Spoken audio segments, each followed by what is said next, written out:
Why would he have ambassadors representing the state that do not understand clearly what their terms of reference are? These are the cards that I have drawn, that I am the minister at this point in time. And for members of the public... But you're also a servant of the people. The unions are not threatening to withdraw their labor, and neither are they threatening to shut the country down, as you did. I think your summarization of my position is highly inaccurate, and may I dare say a bit inflammatory. The strategy did not work the last time for you. So what would make this? Well, you're assuming that we're doing the same strategy.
Hello and welcome to the August 7th edition of the Bubb Report.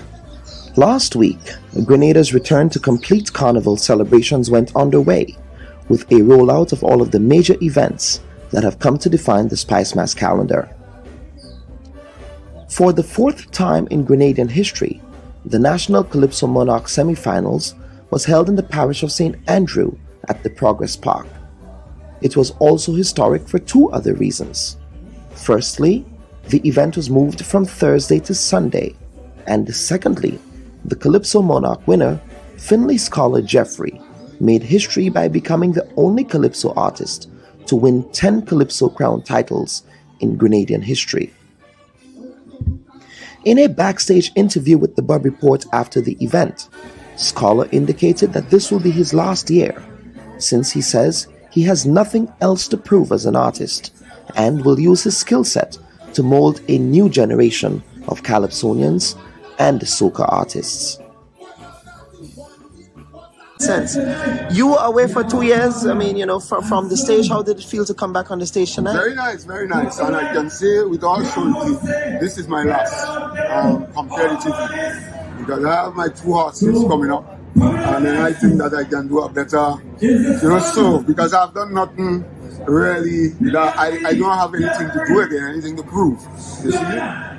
So I will just stay back, administrate, right, and let's see what God does. We interviewed other Calypsonians about their performances on Calypso final night as well.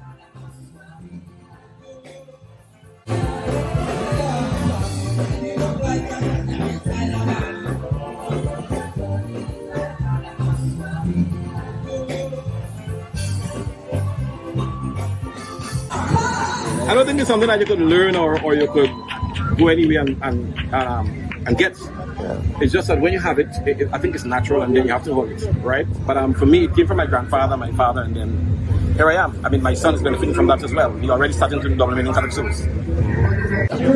Well, this is a song is dear to my heart because most of them, I worked with over the years, and they passed, and they helped me to be who I am today. And for some reason, it's like they are forgotten. So I come with a song like this to make sure the name live on, because they have done great things for this country and this art form. And I think they should be awarded in many ways. So that's why I come with a song like this. Yeah, basically, I think we need a Rasta government, because that Westminster system, it just doesn't seem to be working for poor people, So what I try to do in that, I try to illustrate that the present situation of government is not working for us as poor people. So we need a government that have more the people at heart, rather than just thinking about paying back bills and stuff for the country. The second song, the people's favorite. That's the people's choice. Well, we just came from an election, and I think that instead of addressing some of the most serious issues on the platform, the politicians were more looking to captivate the people's mind by laughter, making the people laugh. And, so I take so many things that they said in the campaign and make it even more hilarious, because they are not only politicians, they are also comedians. Hence the word poly-comedians. Yes. So Cox, tell me, your performance this evening, that was a very energetic second song. Tell us about that song. It had to be. I know that the first song was really strong lyrically, but in terms of the energy, I thought we could have done a bit more, so we decided to make up on the back end. Tell us about the presentation that informed that song tonight. It was very cultural, it was very ancestral. Yes, and we must big up Preston Andrew on that. I reached out to him. He was very instrumental in helping me putting this thing together. We tried to get it as authentic as possible, and he was there throughout the entire thing, just working along with me, making sure that this thing worked. And I have to give him mucho praise. On Friday, the National Stadium in St. George played host to the Soca Monarch Finals. The event was marred by controversy this year, as the reigning Soca Monarch from 2019, Boise, opted out of participating in this year's competition, owing to prize money's concerns and a laundry list of other issues that speaks to what he calls the poor treatment of soca artists. The Soca Monarch Finals also had one of the lowest attendances in history, with a fraction of the patrons who typically attend this activity. This week on our program, we look at some of the events that have come to define the return of Spice Mass in 2022, with some of the winners of Spice Mass. We also look at preparations for Fancy Mass on the road for Carnival Monday and Tuesday, with the team at Oro Mass. We welcome our guests, Nisha McIntyre, Public Relations Spokesperson for Oro Mass; Elimus Inspector Gilbert, former Soca Monarch and Soca artist; Rashid Crave Julian, Soca artist and winner of the 2022 Groovy Monarch; Christian Niles, the 2022 Junior Calypso Monarch of Grenada; and Finley Jeffrey Scholar, Calypso artist and the 2022 Calypso Monarch. We thank you for joining us.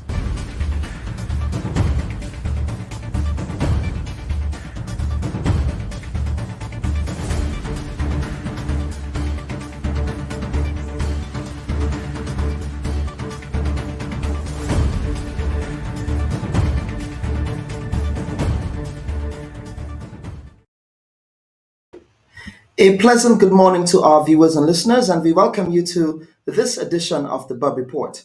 Now, like most of you, our loyal viewers and listeners, I was disappointed that we could not stream last week's episode of the Bubb Report. I was actually stuck at the Miami International Airport due to a policy by American Airlines that would not allow wait in transit passengers whose flights were delayed for whatever technical excuses the airline came up with. The harsh reality, however, is that I became the victim of airlift issues on both sides of the ledger. A pilot and crew shortage in North America on the one hand, and a lack of airlift with reliable connections to the Eastern Caribbean on the other. Once you miss your connecting flight to Grenada by way of Miami, it can take several days before you can arrive in Grenada finally. In my case, I arrived on the island through Caribbean Airlines on August 1st, after 3 days of being placed on standby and given vouchers for a stay at a one-star hotel at the Miami International Airport.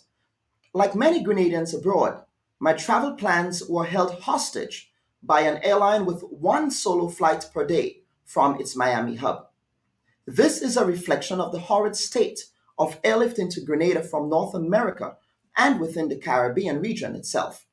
One would imagine that during the peak season of travel, American Airlines would at least offer more airlift into the island because of the students who are arriving to Grenada for the start of school at SGU, as well as the many throngs of Grenadians who are visiting the island not only for Carnival, but to also reunite with their families. The crisis of COVID-19 was supposed to be the crisis that presented opportunities for a realignment of Caribbean development. If anything can be said about COVID and airlift in Grenada and the Eastern Caribbean, is that it has gotten much worse, especially after the bankruptcy of Liat. Travel these days harkens back to air travel from Pearls Airport, when it took 2 to 3 days to get from Grenada to other destinations in the Caribbean and across the globe. Air transport is imperative for development, and we at the Bubb Report urge international efforts to improve airlift into the region. Air transport stimulates economic growth, increases employment, enhances competitiveness, and raises incomes.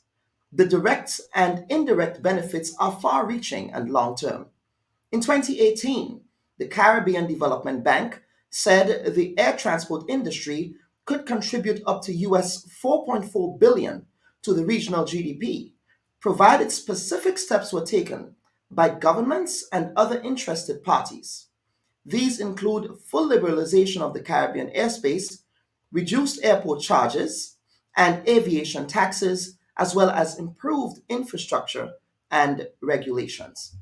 And at this point, I wish to welcome our panel segment. We actually have a surprise guest before we get to our panel segment. So I want to get to our surprise guest.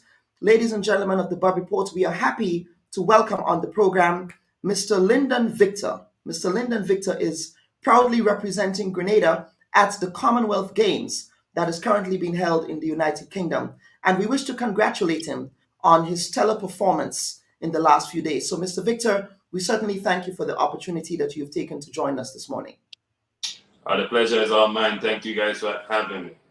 Absolutely. Now, you're just coming out of Eugene, Oregon at the International Athletics Meet, and now you are at the Commonwealth Games in the United Kingdom.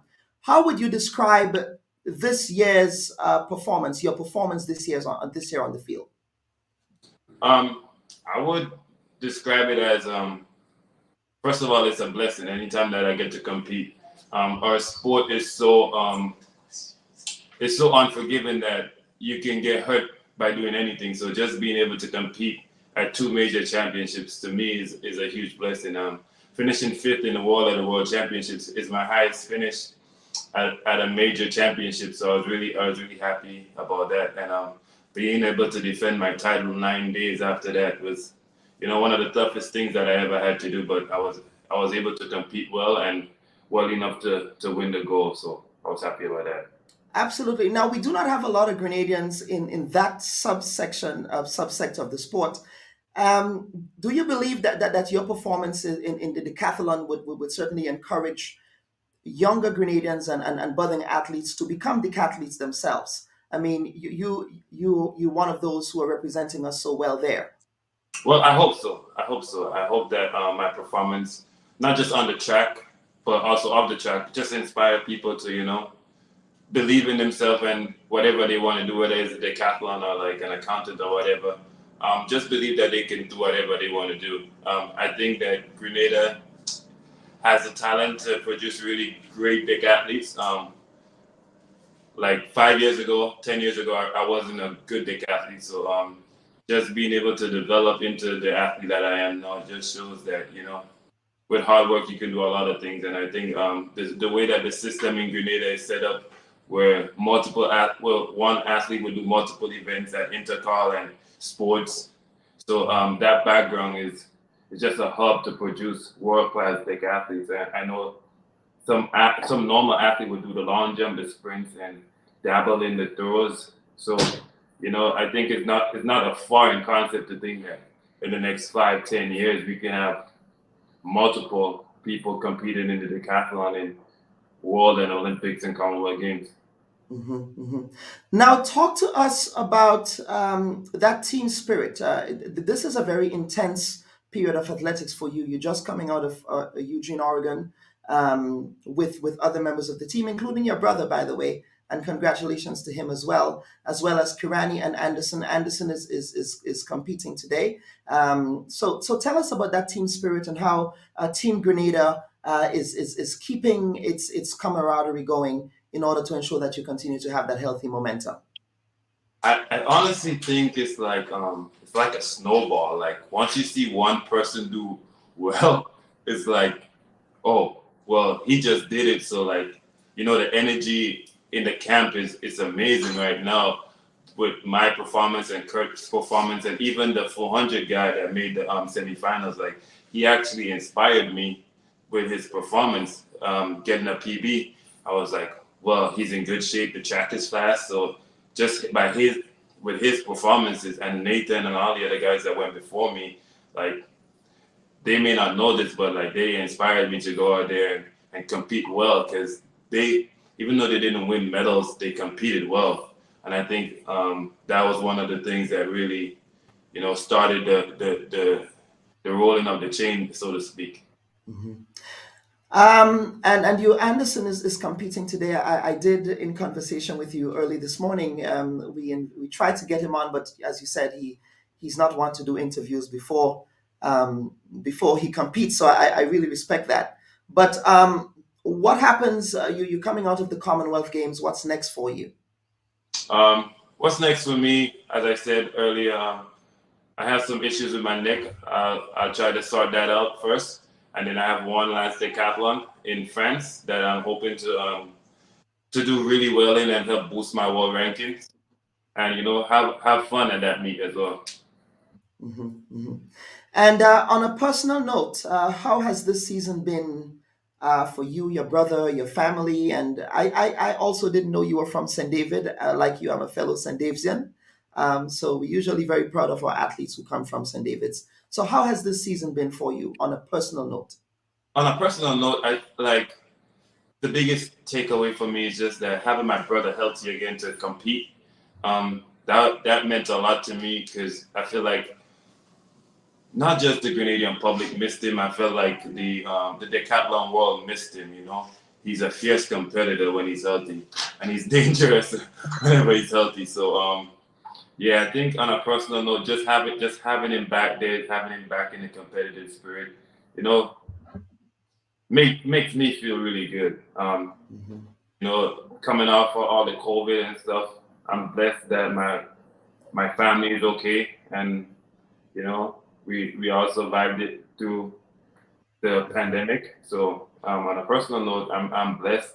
and I'm healthy, so I'm happy about that. All right. Is there anything else you want to add, Lyndon? Because I want to respect your time.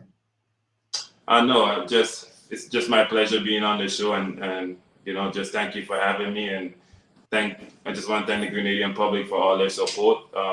Whether I win or I come fourth or fifth, I always feel the love.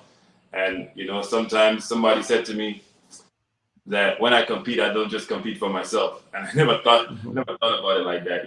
Like they asked me how it felt. I was like, it feels okay, but he was like, do you care how it makes me feel? And I'm like, I didn't know that when I compete well, it makes other people feel well. So I just want to say thank you, and I hope that my performance made you feel good.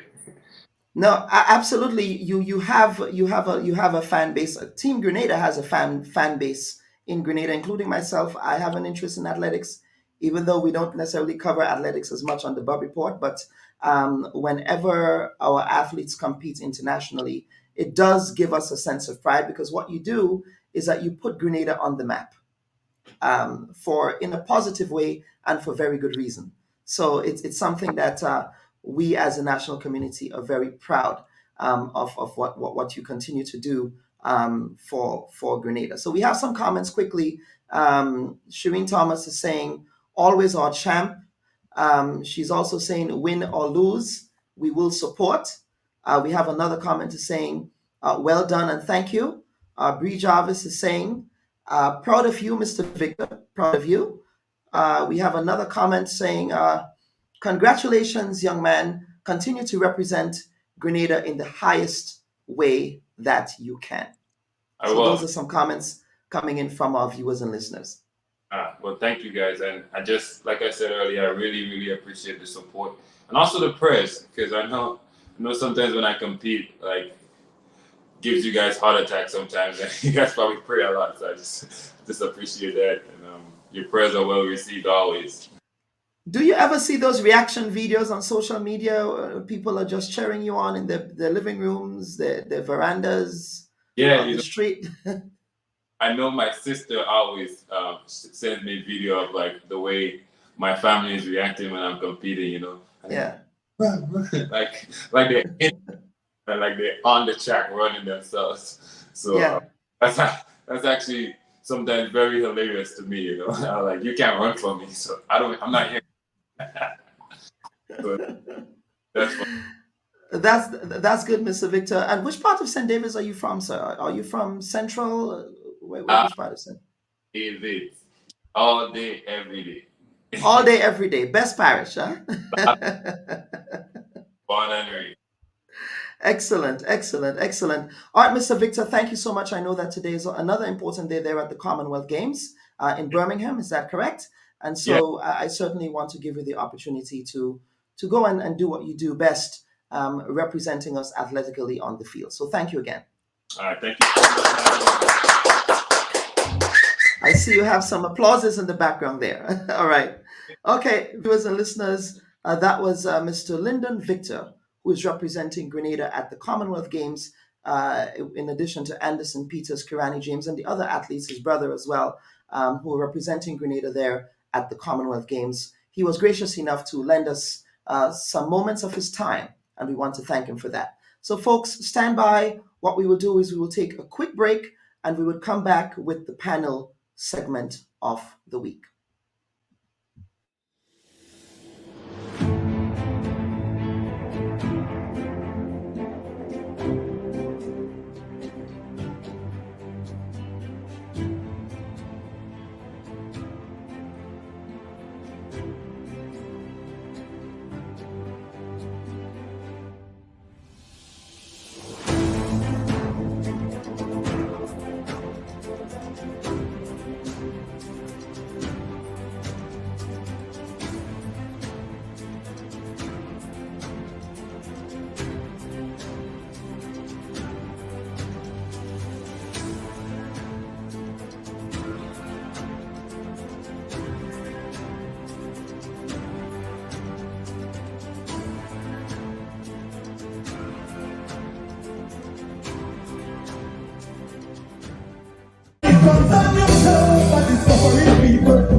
Grenada, Grenada,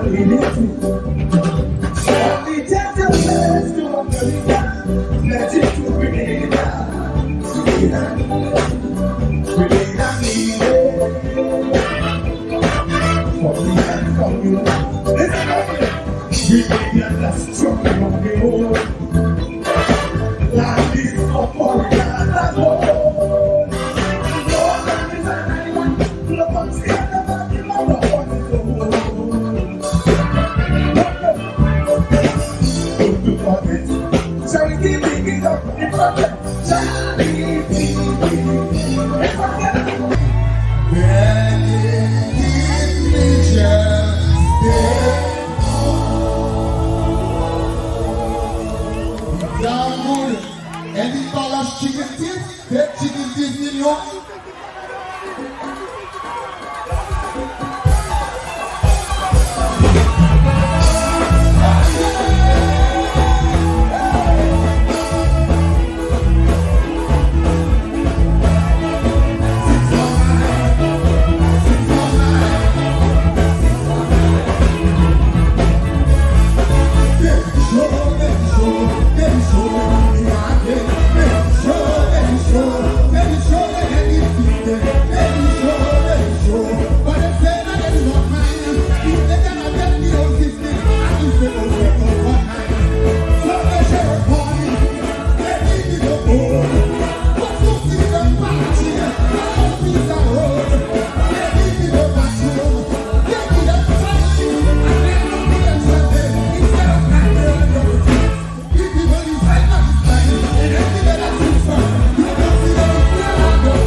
very proud of what you're doing, and I think it's much needed. So thank you so much for your contribution. Thank you again for watching the Bubb Report. Viewers and listeners, we want to thank you sincerely.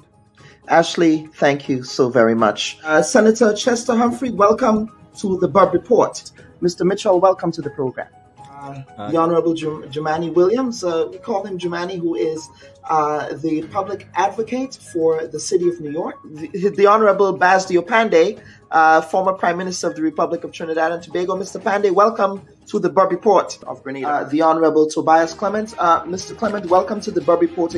Is it Nikoli or Nikolai? I hope I pronounced it. Nikolai. It's Nikolai. Thank you. Yes. And welcome to the program. Her Excellency Ambassador Luan Gilchrist. Ms. Randall Robinson, you are here in your private capacity and in your personal capacity. Yesterday we learned that you were detained by law enforcement in Grenada. So you come from a family of public servants. Yes, we are a family of public servants. So you're saying that you have to do more, but my question is, what have you done as President of the Union to ensure that that happens? To the cards that I have drawn that I am the minister at this point in time. And for members of the public... But you're also a servant of the people. Why would we have ambassadors representing the state that do not understand clearly what their terms of reference are?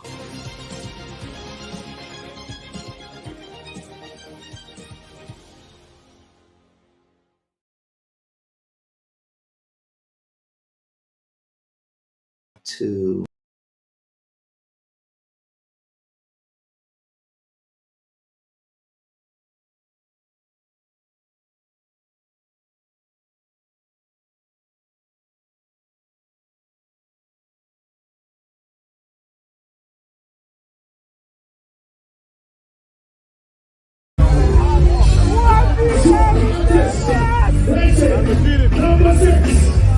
did it, bro. We did it. We did it. We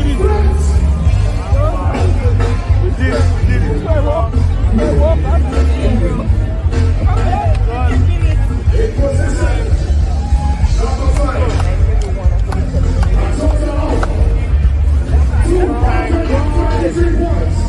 Blood, sweat, and tears. We did it. So proud of you.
Kellan, you're on mute.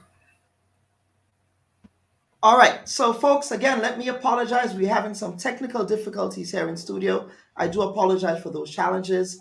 And at this time, what we want to do is to welcome our panel segment for the week. We have Finley Jeffrey Scholar, who is the reigning Calypso monarch, and he is retiring undefeated, as well as the 2019 Calypso monarch, Sour Serpent, and his young and prolific protege, Christian Niles.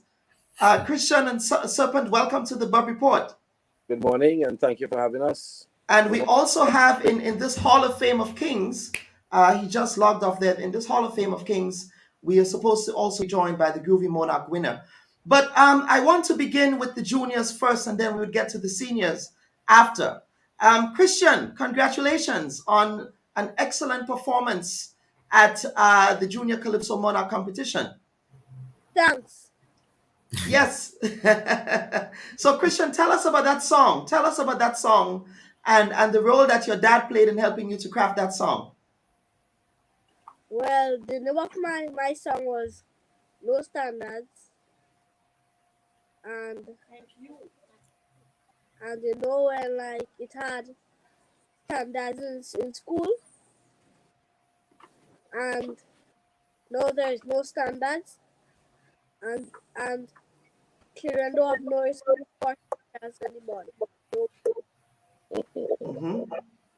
So, Serpent, I see that you're beaming with pride. At what age did your young son started to take an interest in Calypso? Well, he was a stage boy from the word go. I remember there was something on the carnage. I can't remember if it was a New Year's Eve celebration. And we were standing there, and he just pulled me, and he ended up on the stage. He went up on the steps there, and he wanted to go on the stage. And he has his own stage and his own music system here as well. So he sings every day. He takes spoon and make mic, receive remote controls and make mic and so on.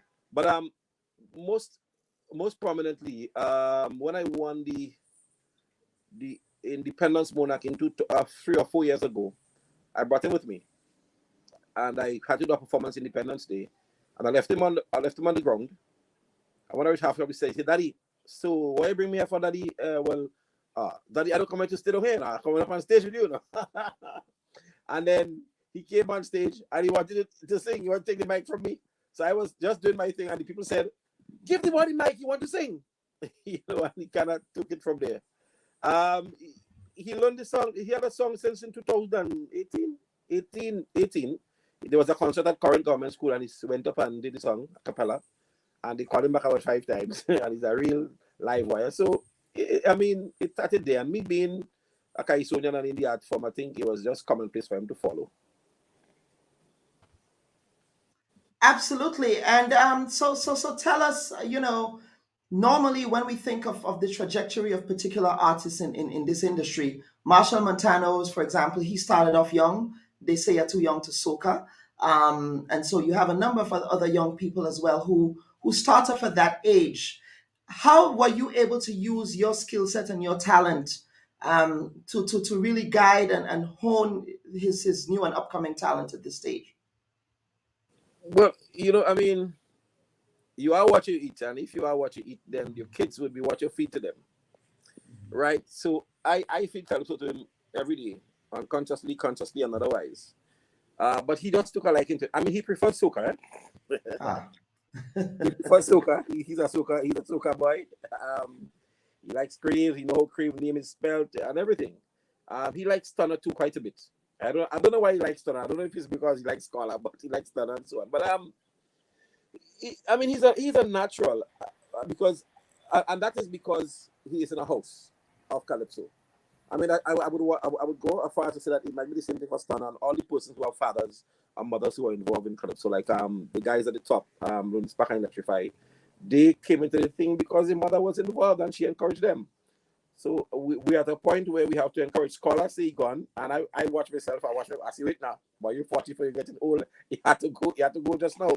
So Scholar is boasting about he has some new guns coming. So I could boast and say I have some new fellas coming too. He is one of them, and I have another 2 persons I promise to work with again.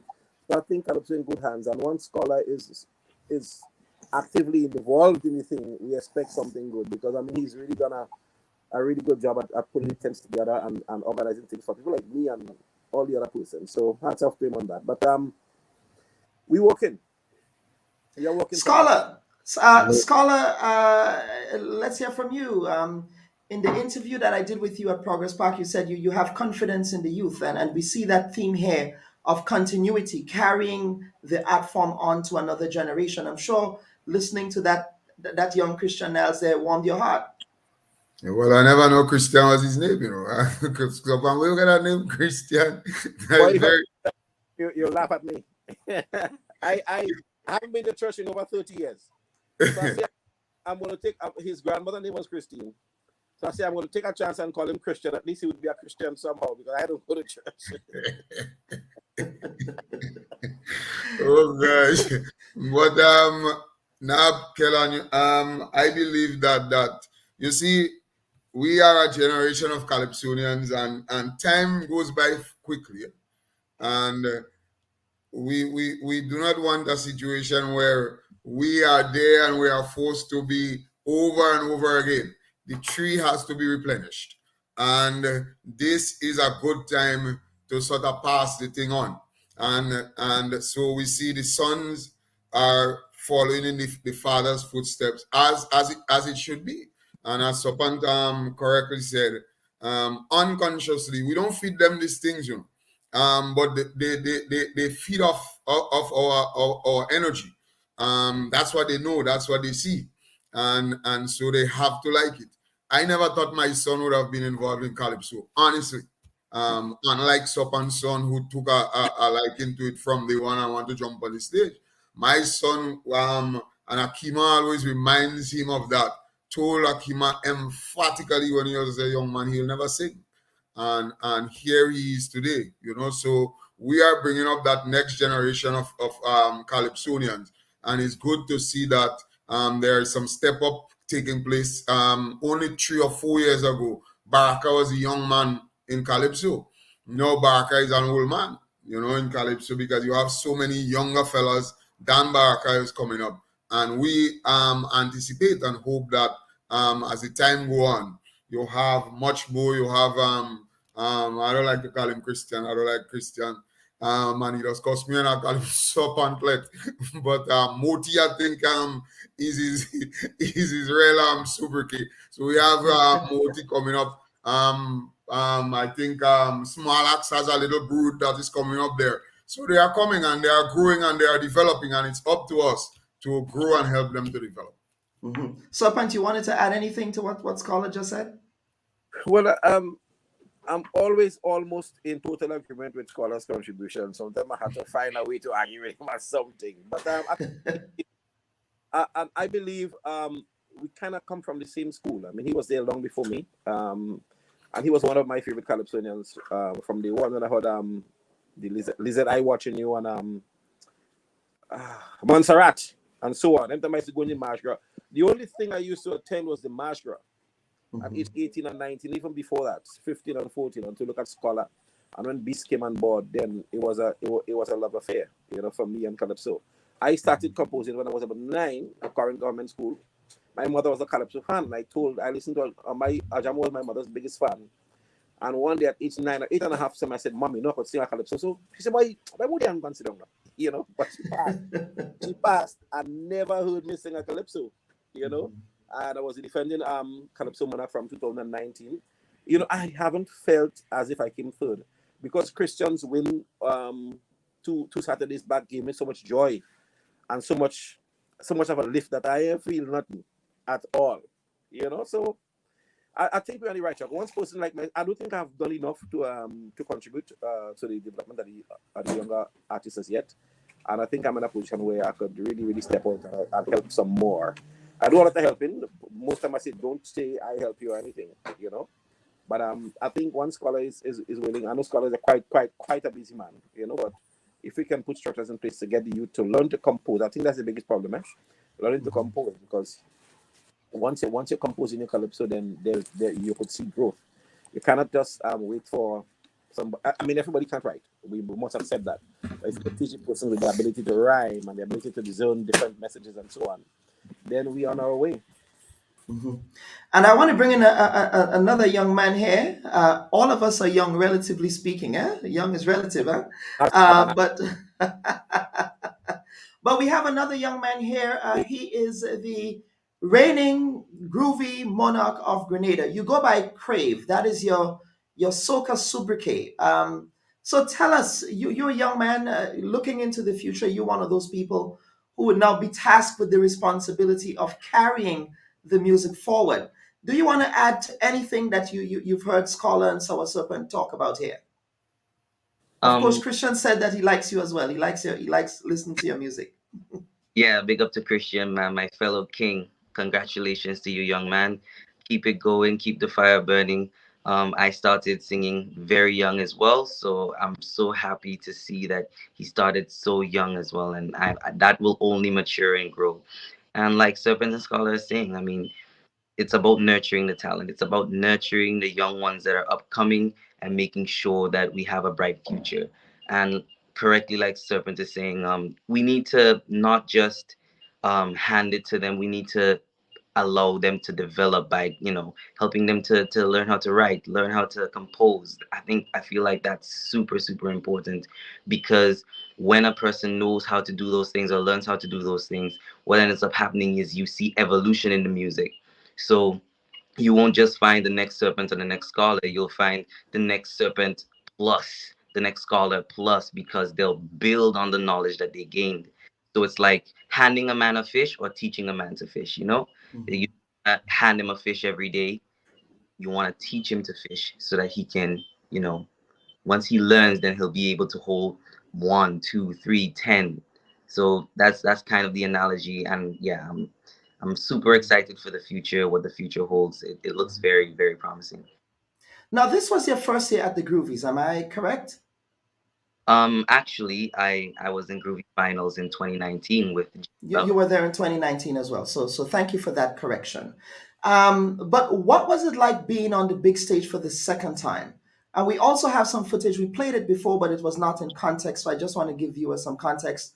This footage that we have, our producers took that footage right after it was announced that you won the Groovy Monarch this year. So I just want to play that footage, and I would get back to you to talk about that moment with some of your supporters and your influencers. So we'll play that. We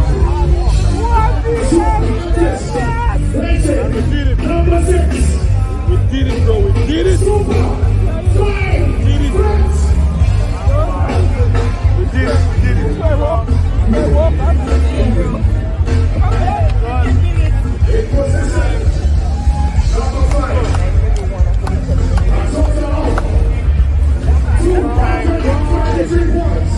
Blood, sweat, and tears. We did it. So proud of you.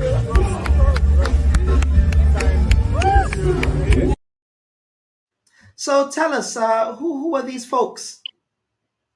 Well, those were my close, family, my sister, my brother, his wife, and some of my closest friends from ever since I was a baby. We grew up together. So those were the people that are very, very, very, very dear to my heart, very close to me. Those are the people that molded me into the person I am today. So that was a very emotional moment for me. Honestly, I was holding back the tears because, oh man, I couldn't help but thinking of those that couldn't be there, even whilst being with the ones that were. So it was a really, really emotional moment for me. Mm-hmm. Now, talk to us before we segue into another conversation about the musical influences that inspire and inform your work as an artist. Who are those people? Well, there are a lot of them actually, and they span multiple genres of music because I've been in the music industry only since 2019 as a soca. But before that, I did a lot of R&B music, hip hop music, even some pop and rock music. So there are multiple influences. A massive one being Michael Jackson. Ever since I was very young boy, my mom would always say, you can be the next Michael because you have a really nice voice, and she would push me to write songs, to build music, to just learn off of the greats. And yeah, I just gathered a lot of that knowledge, a lot of that know-how from the different genres, and tried to combine it into what I am today. What Crave it's really an amalgamation of all these genres of music coming together in our culture, which is soca and groove, and really trying to portray some of those elements. And it brings a bit of difference, and similar to what I was saying about handling a fish or teaching someone how to fish. I feel like I learned how to fish very early, and I was able to then implement my own spin on how I feel like the genre can develop, how I feel it can grow, how I feel it can be different. And that really makes me maybe stand out a bit more than others. So I huge shout out to my mom, because she really did push me to where I am today. Mhm. Absolutely. Now we want to segue into the undefeated. He made an announcement which really sort of saddened some people, especially that nurse's outfit there, Scholar. We'll get into that. But Scholar, your first song on well, I still call it Dimanche Grenade, but Calypso Finals Night, captured a patriotic tone. But your second song was Vintage Scholar. It was laced with piquant and humor that we've come to know, and you also managed to have a stellar presentation with it. So talk to us about that memorable performance you had at Progress Park last Thursday. Well, Kellen, the thing about especially that nurse's outfit. Yeah, the nurse's outfit. I got that close, and once I conceptualized the thing, I was sort of hesitant about it, But when I ran it by the wife and my daughter especially, they tell me, "Nah, man, go for it. That's it right there, And so I went to, because I have a lot of nurses friends and so on, and so I got a nurse's garment. As a matter of fact, my house right now is filled with nurse's garments. I have about maybe about 10, 15 nurses. I dress, I skirt, I pants, I top, and So I had a wide variety to choose from. I have belt, I have little thing to put in my hair, I have more than one shoes, you know. I had even shoes to choose from, you know. Stockings, I had the whole works. Trying out before, taking picture and so on and kicking on it for my own self, you know. And then of course I had my wife do my whole get up with my wig and what have you. And once I felt that we were good to go. You see, I think one of the things about me and people come to expect are different characters that I play. So I have been a madman, I've been a Chinese, I have been now a nurse, you know, I like to play that. There was one time I played that where I was naked. I love to be in character, different characters in the magic. I love that. And so I wanted to sort of see how I can do that. But importantly to Kellen, you see, because there's a method to the madness, really.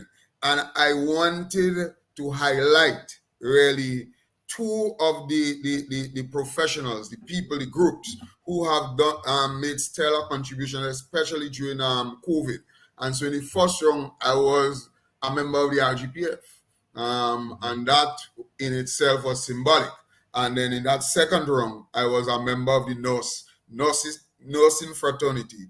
And of course, it was also symbolic because you remember that the nurses had some issues with the then Kit Mitchell government and the fact that they were labeled as chicken thief and so on. So what more ironic than for a nurse to be rejoicing that the 649 the 649 took them. So it was all in that vein, and everything played out well on the match night. Now, according to you. well, yeah. So Serpent, you had a song, that global warming song. I thought it reminded me of some of Wizard's, and of course I don't like to compare artists, but it sort of reminded me of the way that Wizard crafts his music, even Mr. X as well, with that international relations theme, you know, focusing on social commentary that looks at what's happening in the globe, but that in a way that also affects Grenada as well. So talk to us about that global warming song there and the way that you were able to introduce some local issues into it.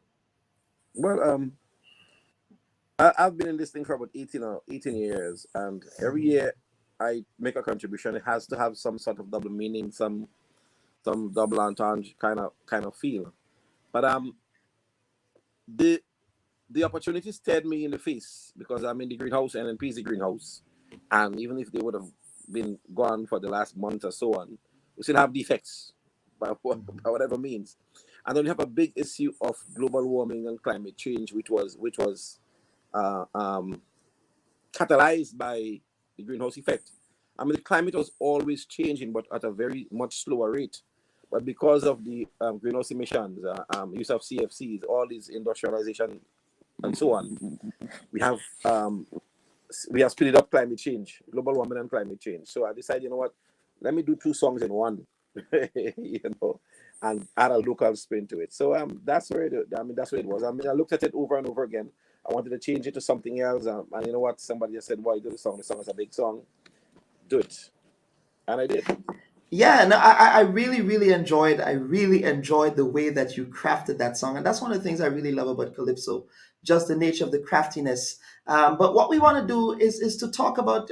I'll bring all of you back into this conversation, and this is a conversation about the quality of music in general and where we are as a country, both genres. Crave, you bringing in that younger influence there. And we have Scotland and Sour Serpent with that vintage look of the music.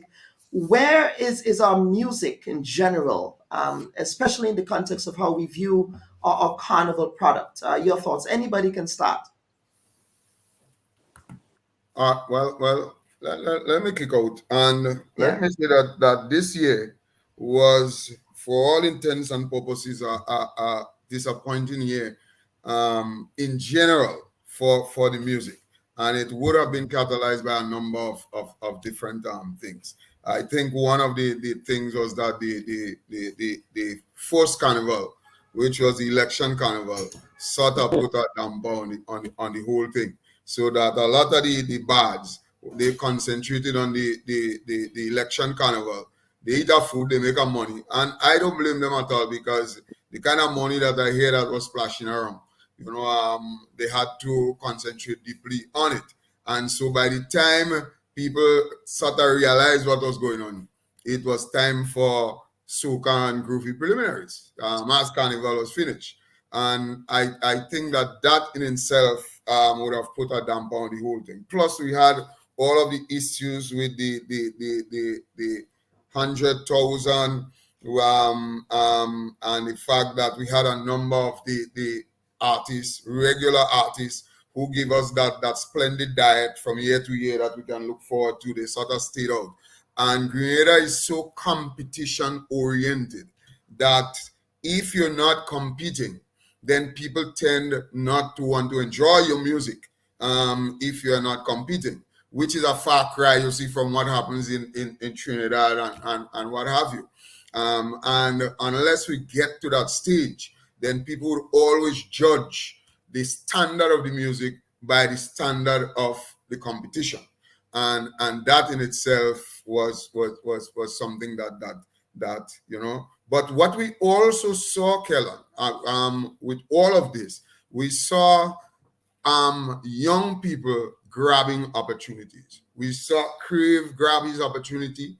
We saw a brood of young stars in Groovy Monarch, in Soca Monarch, that probably would not have gotten a chance, and they stepped up. I mean, we saw a little Jello who looks to be the future of Power Soca and so on, and he has made a lot of inroads with his energy, and he is likable. And ironically, I listened to Crave and I watched the footage that you showed where his brother was telling him, we've done it and we've done it. His brother just doesn't listen. That is the problem with the brother. Because I told his brother we had a rehearsal for this. I told his brother, and I in the competition, but I told him he's going to win. And he tells me, but I've done anything a long time. So I ain't stupid, I know things. So I just listen to him rehearse. I never heard him before. I listen to man rehearse and I tell his brother, well, you don't have to worry. So this thing he thinking about, we done it. I tell him man that a long time ago, right? But he impressed me from the minute time. And there are so many others EC. The young man is phenomenal. So we now can look forward now to 2023, understanding and knowing fully well that the regulars that we were accustomed to in 2019, there are now more people. The pot is now bigger because a lot of young fellas have now etched their names in gold, and they would be standouts, and it would now influence another younger generation of soca and groovy artists and so on to now rise to that level. I think in terms of the Calypso, honestly, Kellen, the Calypso was a standout for me. The Calypso was the winner. The Calypso won in terms of all of the genres of music. The Calypsos were bad this year, and the Calypso finals, we have to look at it, analyze what happened Tuesday, whether it made sense or whatnot. But what I can tell you from a Calypsonian standpoint, it is the best Calypso finals that I've been in for a very long time. It felt nice. It felt intimate. The crowd was right there. They were receptive, which is the one thing that a Calypsonian feeds on, is the receptiveness of the crowd. They were very receptive. And I believe that one thing we bash SMC for all things, but the Thursday up there, as a Calypsonian, I felt that was Kaiso. And maybe the guys also felt it because most guys came with the A game. Sour Serpent? Well, again, Scholar is smart. He just gone before me, so he takes most of the thing I have to say. He take all the talk. I'm in agreement with him because I said on an interview before that when somebody asked about this Thursday and Sunday, I said, look, let it play out. Then we're going to make a decision as to if it was the proper thing to do. And I think, as Scholar said, it was intimate. It was good. It felt as if he was singing to some people. And my God, it was a great feeling. I'm in 18 years, and it's the biggest and most receptive audience have done Calypso 2 and 4. But on a bigger note, I believe that our carnival and our nutmeg. These are the two things that Grenada has been known for in the last couple of years, right?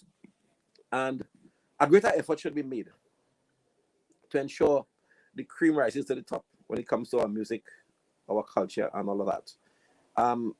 We are people all around the world universally are looking forward to our Soca Monarch, our Dimash and every other thing else, you know.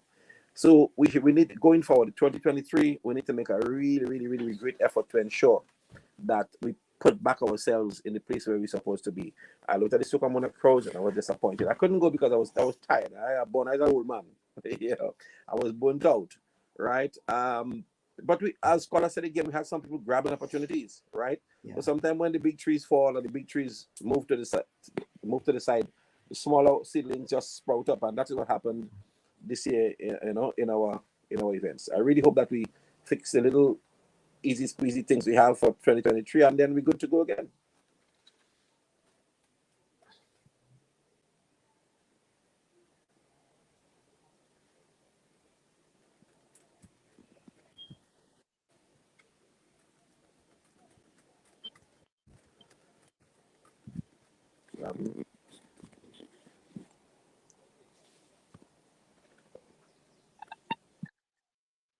Yeah, probably.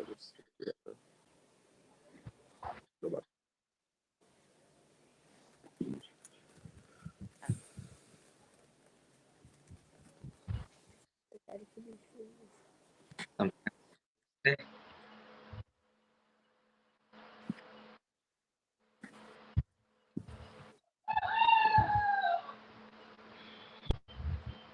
Crave cock making nice country cock. All right, I'm back again. The flow is not allowing me to be great today, but I digress. So you guys can hear me, yes? Just want Oh to make yes, sure. yeah. Yeah, absolutely. So Crave, the future, the same question. Of course, you know, you have those influences as younger people who are passing the baton forward. What are you hoping to contribute to the art form that perhaps the previous generations did not contribute?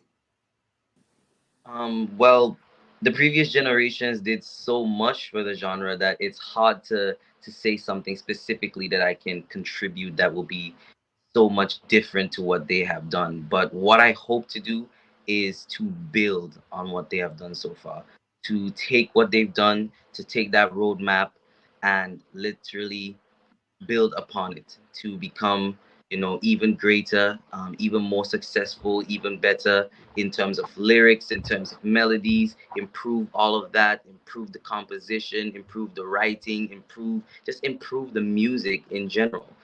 I think that is the true direction that younger artists such as myself should try to aspire to, because the previous monarchs like Von and Dash, they were both phenomenal writers, both phenomenal performers, both just really excellent artists. So to say that I'm going to come and completely do something different to them, it would be difficult, and I just want to build on the roadmap that they set. And similar to the young Calypsonians, people like Scholar was so great in that time, and it's sad to see that he's leaving us in that respect as an artist, as a performing act, because personally he's one of my favorite, and I always follow his music, always follow his music, because I feel like he's one of those very intellectual type of people who really focus on lyrical content to make sure that there's a storyline, and that's something that I always try to incorporate in all of my music. Make sure that there's a clear storyline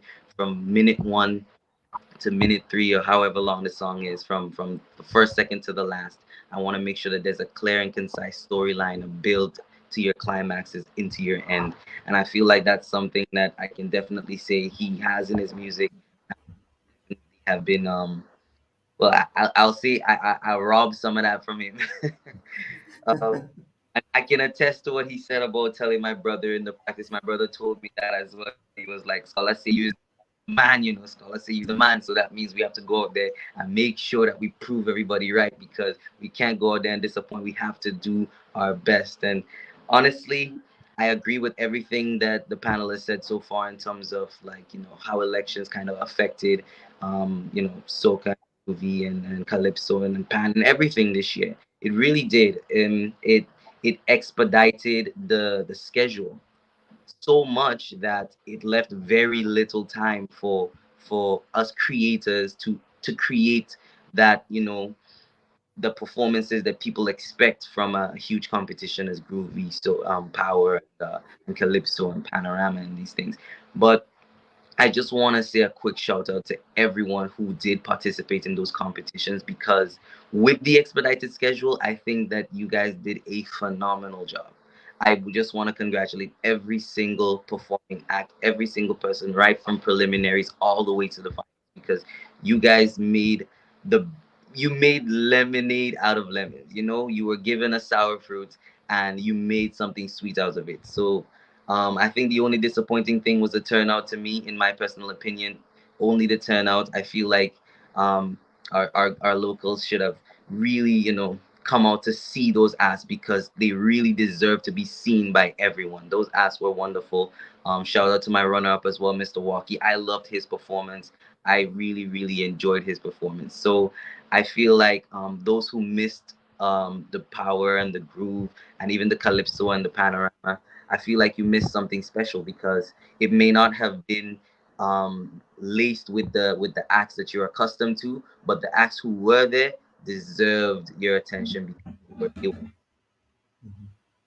Absolutely. Now, as a reminder, this segment of the Bubb Report comes to you compliments S.A. Johnson Funeral Home. It is a Caribbean family-owned funeral service. They offer a full range of funeral services at affordable prices in New York City. They can be reached at 347-777-9797. S.A. Johnson Funeral Home, because you deserve to be treated with dignity. And folks, what we want to do is to take a quick break. Now, on a programming note, we did invite Elimas Gilbert, the inspector, to be with us, but he's still having some technical difficulties with logging in. And we are actually trying to get him on the program before the program ends so that we can hear his perspective, especially around the Soca Monarch competition. So, folks, do stand by. We will be right back.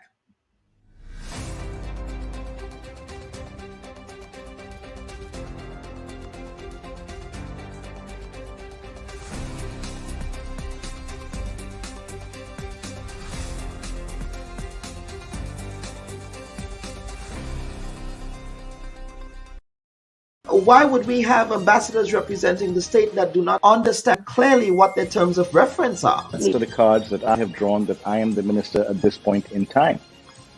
And for members of the But public, you're also a servant of the people. The unions are not threatening to withdraw their labor, and neither are they threatening to shut the country down, as you did. I think your summarization of my position is highly inaccurate, and may I dare say a bit inflammatory. The strategy did not work the last time for you. So what would make this? Well, you're assuming that we doing the same strategy.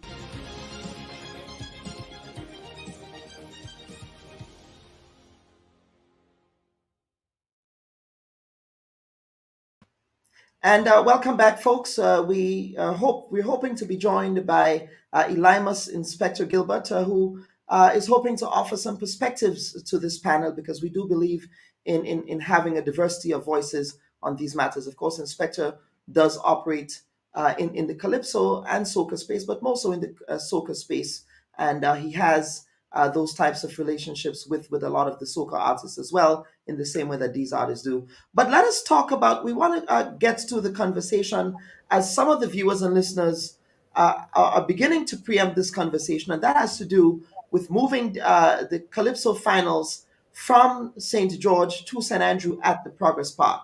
And Patricia Hippolyte is saying, I think the Calypso show could remain in St. Andrews, but back to the Sunday night.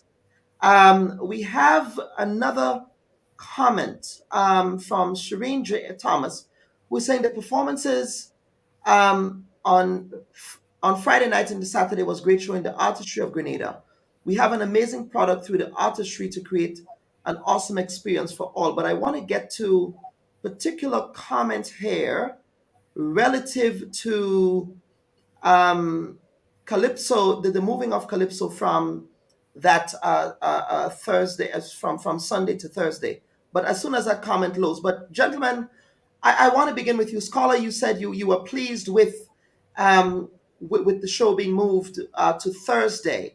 So Serpent, let's get your thoughts on that. Was that a good move as well? So Serpent, can you hear us? I think you are muted there, but Scholar, let's go. So the viewer is saying here that perhaps it should remain in St. Andrew, but that it should be on Sunday night. Your thoughts? Well, Kellen, I think for us to answer that and answer that well, we have to go back to what is the genesis of the issue.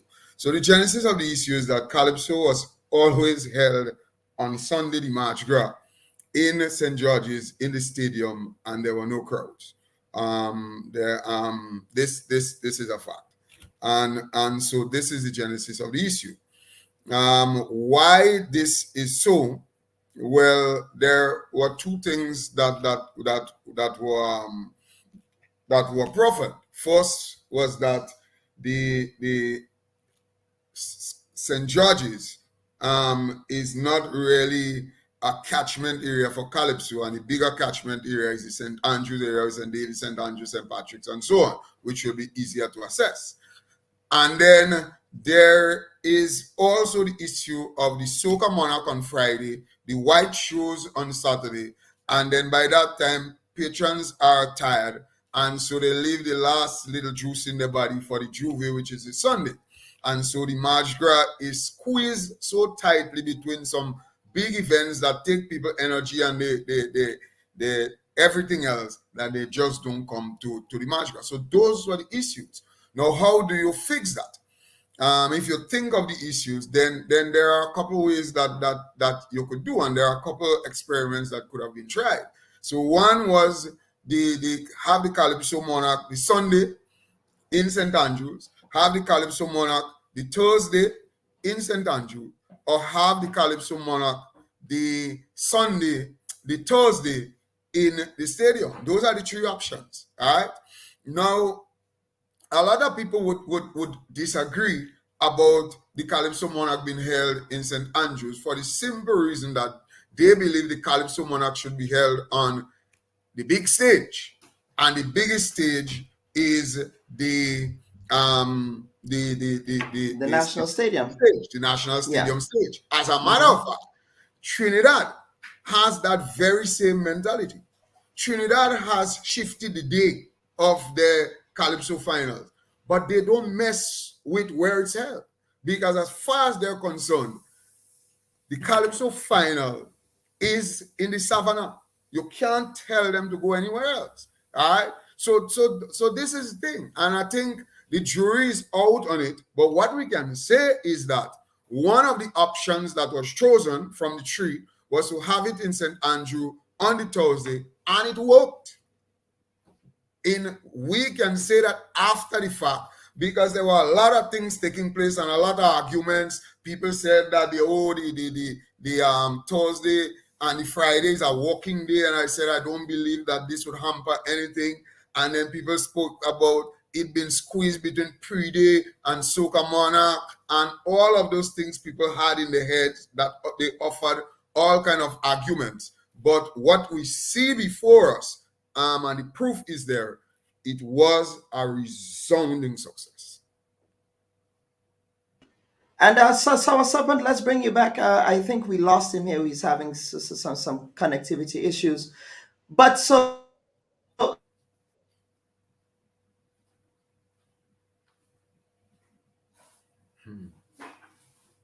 Flowing with skin. Everybody gone.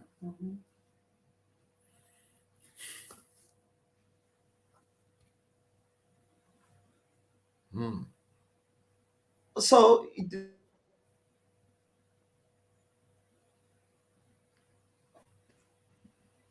all right, let's see. We're having some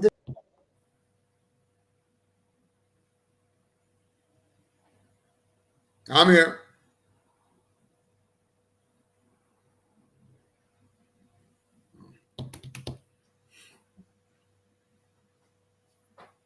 That's not.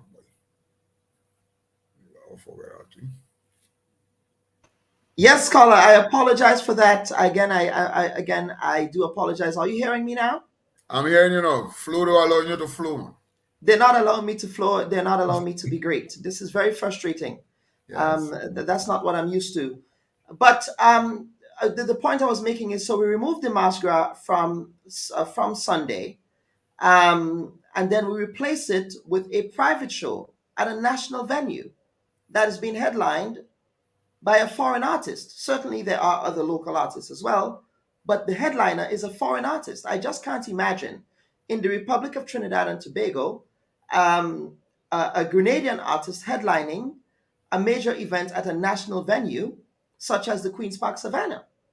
And you are so correct, Kellen. And remember when you had my Ambassador Gill and myself on, he would have said there and then that we had disagreed on one thing. And that was the one thing that we found no agreement on, was the fact that, because throughout this whole thing, and let me say that while we agreed that we could give Calypso a chance on the Thursday, there was always the caveat that we would have a Mardi Gras show. I mean, this what talks that took place earlier, that there was going to be a Mardi Gras show.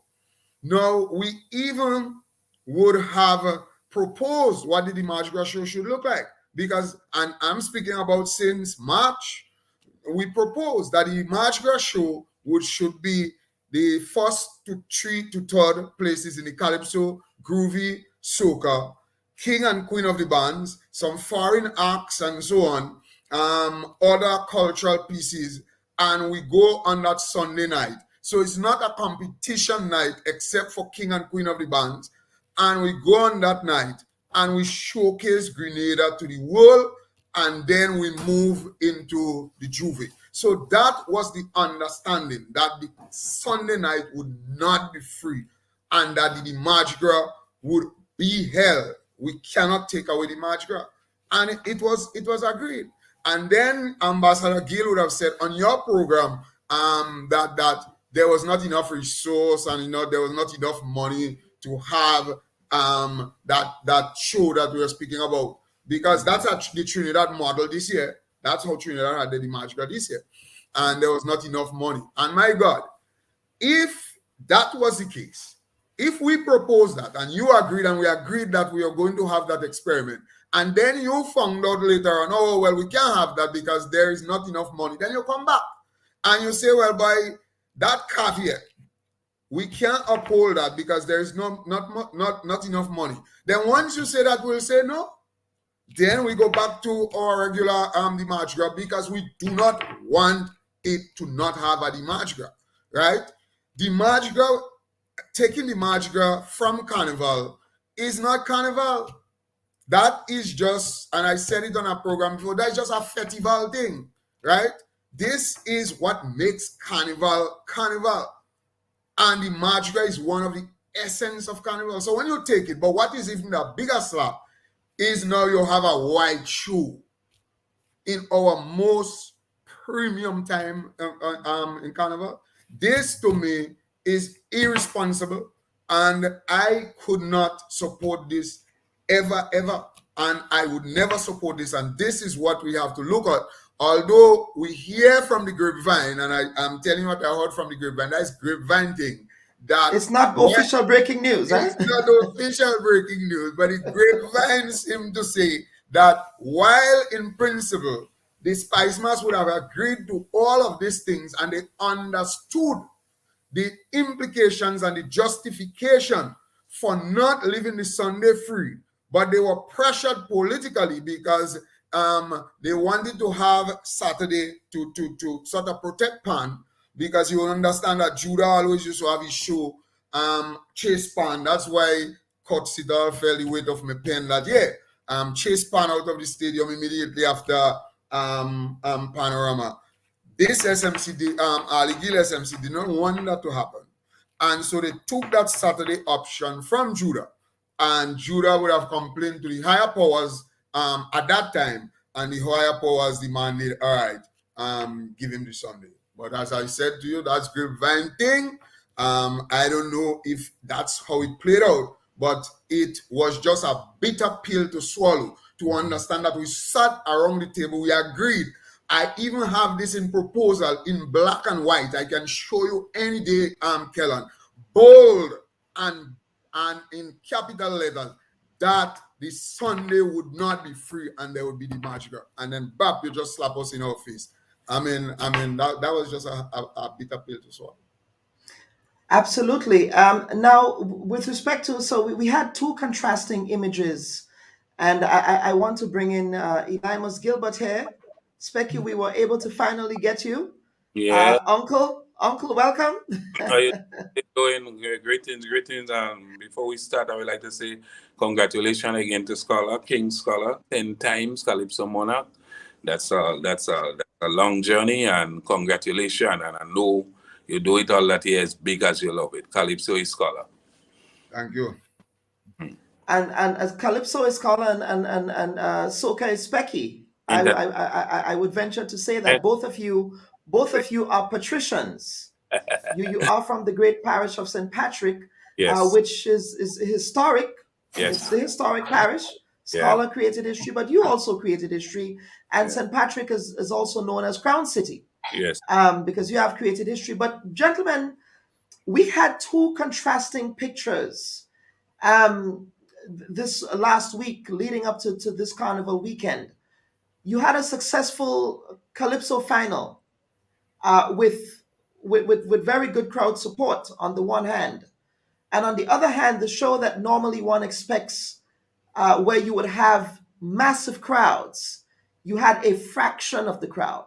The vibe at the National Stadium at the Soca Monarch final was completely different to what patrons are used to. And Specky, that's one of the reasons why we wanted to bring you in here. You are someone who have always competed on the Soca stage. What do you think contributed to what we saw there with respect to the dismal performance? Was it the absence of Boise? Was it the cost of the tickets? Was it that, with the issues of other competing private shows, did that have a factor? What do you think contributed to what we saw at the National Stadium on Friday? Well, I'll go be real with you. And I wouldn't say the absence of Boise alone. The absence of Boise, Wasways, Dash, Vaughan. Let me break it up to you and your audience. In my era, younger days, the competition with Inspector, King Ajamo, Black Wizard, Scholar came in 93. But before that, people used to ram the stadium or sell out the stadium, or Queen's Park, sorry. We didn't have stadium, Queen's Park, to see that rivalry, to see that war between the artists. And it happened right around the Caribbean. For example, St. Vincent was Fireman Hooper and Skinny Fabulous. Trinidad and Tobago was I'm talking about Soca Monarch. Trinidad and Tobago was Marshall Montano and the Bungie Gallin. All right? So people like this competition. And over the years in Grenada, Soca Monarch built around with the war around Wasways and Boise, St. David's, St. Patrick's. The other artists in and between that is very good will fight for a position. But that war was there with St. David's, St. Patrick's. That is Wasways and Boise. And they was not there. Now artists have powers and artists also have fans. So we there was not in the finals and the fans stay home. Because even before the competition, people was gossiping and asking, well, what we going there for? Who we going and see? It wasn't a nice statement because you have other artists there with very good material, very good songs. But you have to understand the art form and the culture with people following the artists. So the absence of the Boise and the Wasways especially, as I said, them others that good would always fight for a place in that competition. But over the years was Wasways and Boise, and that's Soca Monarch sellout. And we fight for a position. So because of them. And I believe Crave isn't here, but I believe, Scholar, that's one of the things that one of you, the point that one of you made about that competition-minded way of thinking with respect to Calypso and Soca. Do you think that can have an impact? So let's say Boise Vaughn, Wasways, that they decide, you know what, over the next couple of years, we are not going to compete. And you know, we want to find other more diverse opportunities, as Trinidadian artists tend to do. Do you think that would have an impact on what those shows would look like, especially Soca Monarch? Scholar, your thoughts? Yeah, definitely, and that's why it's unfortunate that calypso and soca are the only genres that are driven by competition. No other. I always say that calypso and soca would be much better if there was no competition, and people just get a chance to just enjoy the thing, enjoy and treat everybody and give everybody what they deserve in terms of merit. It will be better because the truth is that our Soca Monarch show and even Groovy Monarch over the last number of years, judges don't judge them. The crowd had gone judge the show, and the crowd knows that they are coming to judge. They know. So if they ain't want you to come nothing, they just go bother with you. Mm-hmm. Correct. That's how they do. They judge the shows. The judges are not judging no show, no Soca Monarch. It is the crowd who judge. And this is so unfortunate. Because what you find happening, Kellan, is that, and we often see that, after all of the hype and the melee and the competition and lately, there is this thing now that you see the young and up and coming and the old experience, we feel the brunt of the people's anger. They want no young and up and coming what they don't know, and they want no old experience what they know for long. They want those. These have to stand aside. All right. But unfortunately, in the bigger scheme of things, and when you look at the bigger picture, you would find, Kellan, and I'm speaking facts here, you would find that most of the times, the songs and so on that the Grenadian people would kill for and would make all the nights for competitively, they are not the songs that go on to raise their nose internationally. It is those songs and those artists that they reject most of the times. And yet, we don't learn that lesson, Every year, we back to the same old thing. And we are just driven competitively. And then, as Pecky said, the rivalry and what have you. And then they kick some people aside. So even though men are still vibrant, look, Farm and Hooper and us, Specky, we may be close to age. Mm-hmm. Iowa Judge is older than us. Mm-hmm. Blacks was older than us. But there are people in Trinidad, they never showed them a bad face and they never said, boy, all you old already, why you come out, they give that to young people, because they understand that these people still have a role to play. And in the bigger scheme of things, these people can still carry the flag internationally and make big songs.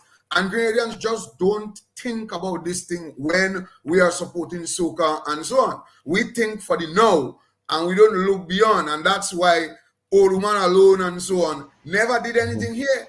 Mm-hmm. And you could call a number of them never did anything here. But we never learned, Kellan. And I guess that's just how we did. We did that day with DNA, and it will just continue to happen and to happen. But it's rather unfortunate.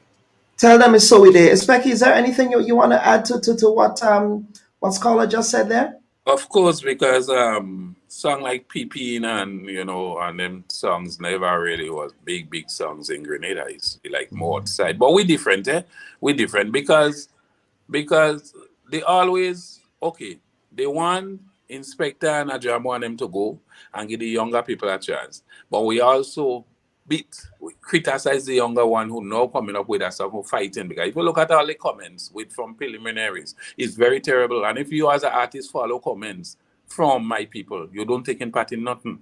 They don't give them a chance, because a lot of songs that they criticize in the beginning, right now the song, it grew on people. For example, Lead Neck, look like Neck come third in the soca anything. And the first time in the Soca Monarch, the first time I heard Lead Neck was in preliminaries. That's the very first time I heard this song he sang. You understand? So most time we don't give people a chance, but we confusing. We always find problems with our own. And then we support others. And I go give the example again. Our judge is in the late 50s. That's the reigning Soca Monarch King of Trinidad and Tobago. He still get love. Super Blue still getting love. Marshall Montano still getting love in the middle 40s or 40, 46, 47, roughly. But almost every year in Grenada, we send in for Eric Donaldson to perform. I ain't saying don't send for him. I just giving an example. And they're happy to see him. This is the land of my birth. Happy to see him. You understand? I don't say don't send for him, but just giving an example that we appreciate others and not our, we always beat on our own. We always criticize our own. But then we're very, very, very, very, very, very confusing. And I go like for that Soca Monarch could fix, because it was very embarrassing to see the turnout. That's the worst I ever see it in all my life. Yeah. Yeah, but what else can fix it? I mean, if these artists, the big name artists, that is, decide they're going to go on a hiatus for, let's say, 3 or 4 years, then what happens to Soca Monarch? What are some of the other factors you think contributed to that poor turnout there, that poor showing? That wouldn't happen. They wouldn't go for 3 or 4 years. The artists making noise for more money, Kellen. They're making noise for more money. Now, I go be frank with you. The way how they do it, I go tell you, it's wrong. But I don't criticize them for asking for more money. You could have some more money. But as I said, if you have an association, you get that faster, because the artists separate. The artists don't have no association.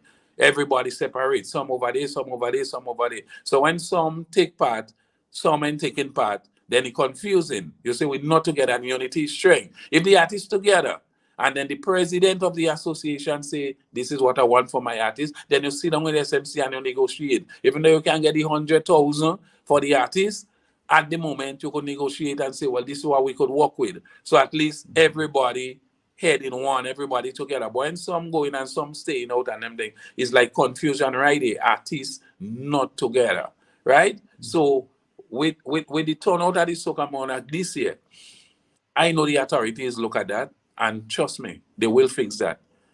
They will fix that. They have to fix it. And I go tell you something. If it was Trinidad and Tobago, and a man and nobody name of Williams Monroe, the found out Soca Monarch, born in River Road. I stay at his house already. At his house, I compose power in the Soca. Knowing how I know Trinidad and Tobago and the way how they think, they ain't allowing that to happen. I ain't saying they would have given 100,000 at the moment as how the artists asked for it, but they would have made something work to make that Soca Monarch happen. Because at the end of the day, Carnival is a business. Carnival is a business. So I telling you that with no apology. I find they could have fixed that. Yeah, they could have something could have worked out. Fix it. I ain't saying give the 100,000 at the moment. Maybe they ain't have it. Because if you give 100,000 first prize, second prize got to be 70, third prize maybe about 50 or 60. I know it's a lot of money, but if it was Trinidad, something working out, and that was very sad. Scholar, you were also on the Groovy stage as well. Anything that Specky said that you want to add to, or that he missed, that perhaps you wanted to add some perspectives to on what happened on Soca Monarch night? Well, the only thing I want to say, Kellan, is that what I told you on Calypso Monarch night, I take that back as it relates to my retirement, and I'll fix that statement now. I'll be retired unless the Calypso Monarch price go up to 100,000. Expand on that, please. What do you mean? That is it now. So we have to fix that, because I believe we deserve the 100,000 too. So when you reach 100,000, I'll be back. Now making more sense now? Oh, yeah? it make it more sense. All right. Yeah. I ask you to make it make sense. I think the point when you reach 100,000, but what Specky said, I agree for the most part. And the thing is that I believe it's how it was done, because let me tell you something. Grenadians, and I have that experience, that Grenadians always look for ways to fix things, right? And I believe the fact that this was not fixed, they couldn't fix it, had a lot to do with how it was brought across. It did not offer anybody any room really to negotiate. And in negotiation, you have room to negotiate. It did not offer anything. But Grenadians are always like that. You know, I went to St. Kitts, for example, in a regional competition, first regional Calypso show I would have ever going. We practice, we do all kind of thing, and then the night of the show, we went down to the venue. All Calypsonians, 15 of us from right around the region went down to the venue, and when we reached, we made St. Kitts Wagiti rolling up the wire. They're rolling up the wire. And we wonder what going on. And when we ask for what going on, the men say, well, the authorities there would have, the agreement was that St. Kitts Wagiti would get 50% of the monies up front and then 50% before the show start. And the authorities tell them, well, no, we will give you the 50% after the show done. And then men roll up the wire and they go. People from all around the region, I had to tell them there and then, that could never happen in Grenada. Somebody will make this thing work, you see? So we are known to make things work, and especially at the 99th hour. And I don't think there was enough, and it gives us a chance to go back to the drawing board and to do as Pecky said, because I believe that with diplomacy and proper negotiation and thing, we getting that fixed. And once we get that fixed, we'll get 100,000 for the Calypso as well. And we start getting money for artists, because the truth is that artists are we're getting messy end of the stick. Think of it. The Groovy Monarch semi-finals, $500 you get to, and you have to pay $200 for MPC man, and $100 each for a 3 background vocal. By the time you buy something to put on you and you write a music sheet, you're owing. So you are actually being punished for making the Groovy semifinals. These things are never making sense. So while we speak about 100,000 and so on, this is not a conversation that we could just have in isolation about 100,000. It has to be a big, wide, broad conversation. And it's the same thing that I told you in black and white. We would have proposed that is cheaper to the SMC in black and white since in 2018 for a different price structure that would have made Boise and them happy, and a different price structure for the semifinals and so on. So the thing is, actually there's a blueprint, and it's already in writing. All we need now is just support to push it through. But the proposal is already there. It's in writing. We have been proposing these things and this price structure and things since in 2018.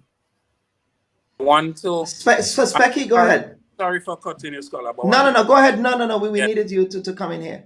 I forget. Kellan, and that it must fix. The reason why it must fix, we have Pre-D, we have Boise, Crave, we have Was Fit, we have Little Kerry have a fit, Vaughn have a fit. And when they see the receipt, when they see the money that coming through in the gate, I know they have to pay for song system, and majority of time you don't pay all the artists because I want to do one another show. And they see over 100,000 plus coming through that gate. They will ask themselves questions. No, they had a Soca Monarch in Boss Yard. Boss Yard is just a little yard in St. Patrick's where they now start out having little events and doing very good. And Boss Yard Soca Monarch, Pinky Fabulous won it and was real good. And was 10,000 was the first prize. And it was real good, well attended. So I say that to say that them things happening. So if SMC and the artists don't sit down and talk to fix that price, we go be in trouble. I know it will fix. I know that, but I just make that example to tell you. When artists doing their own fit and getting love from the fans, especially the younger people, and they see the money that coming through that gate, they will ask themselves questions. You have to fix. Mm-hmm. Crave, you've been sitting here for a while, but let's get your thoughts. You're a younger artist in the game, and sure, you have Boise and you have Papa Jerry and other artists in this period who have been advocating for increased prize monies. As somebody who's young in the business, what are your thoughts on those conversations? And have you been having conversations with artists about just the paltry compensation you receive for all of the effort that you put into the music? Yeah, I think the conversation is unavoidable at this point, yeah. it's really unavoidable. It's glaring, it's staring us in the face, and we are feeling the effects of it. Since the 100,000 thing has been brought up, I mean, a lot of the artists have expressed whether delight or concern about the way that it's being, it has went about. And I really agree with most of the panel in that we do need some kind of artist association.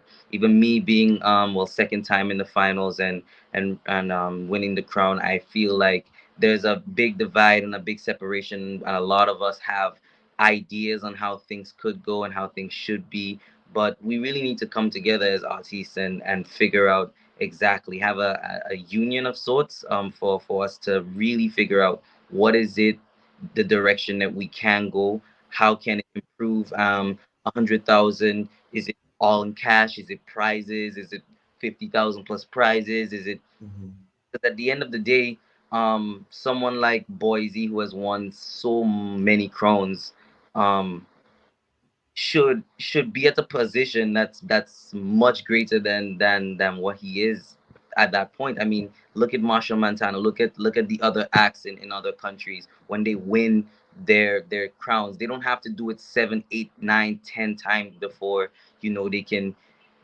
move forward and move on, and that in itself will create a running cycle between artists, and it will help grow artists as well, because then Vaughn won't have to come and perform 10 times, and it gives younger artists a chance because Vaughn will realize, hey, I've done this. I've achieved. I won with 100,000 or whatnot. I can now represent Grenada on the wider stage and nurture an upcoming artist so that he can do the same thing. And I feel like that's why places like Trinidad have so many artists recording internationally and going internationally and representing. And we do have that. Let me not say that we don't have that. We do have that, and I feel like it's a work in progress. But we really need to sit together and really figure out what it is, what direction we really want to go in, and come to a general consensus so that we can all benefit. Because I think at this moment it's a big divide, and we need that.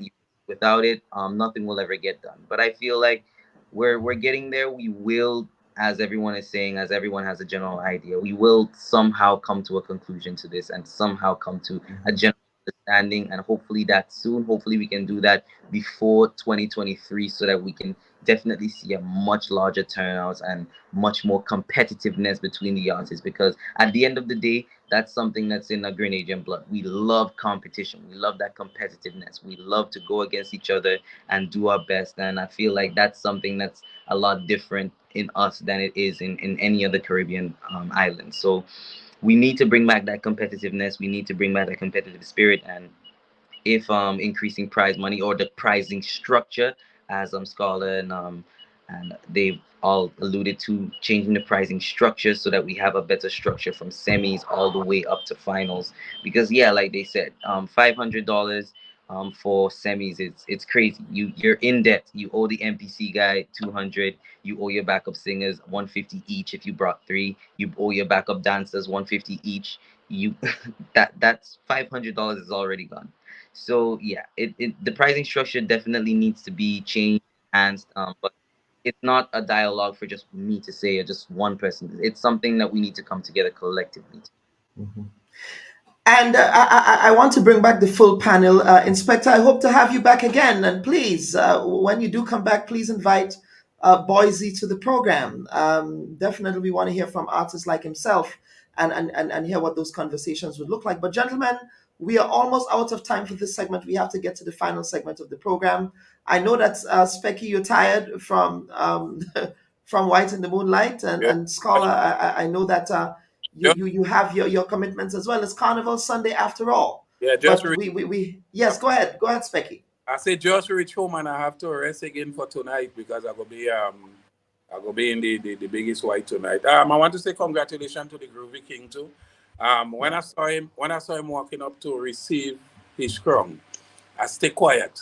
And the reason why I stay quiet, I get a good feelings inside because this is a man I know that when I rehearsing, I see him sit down there looking at the rehearsal. Most events on the Carnage, around Independence, and he always did.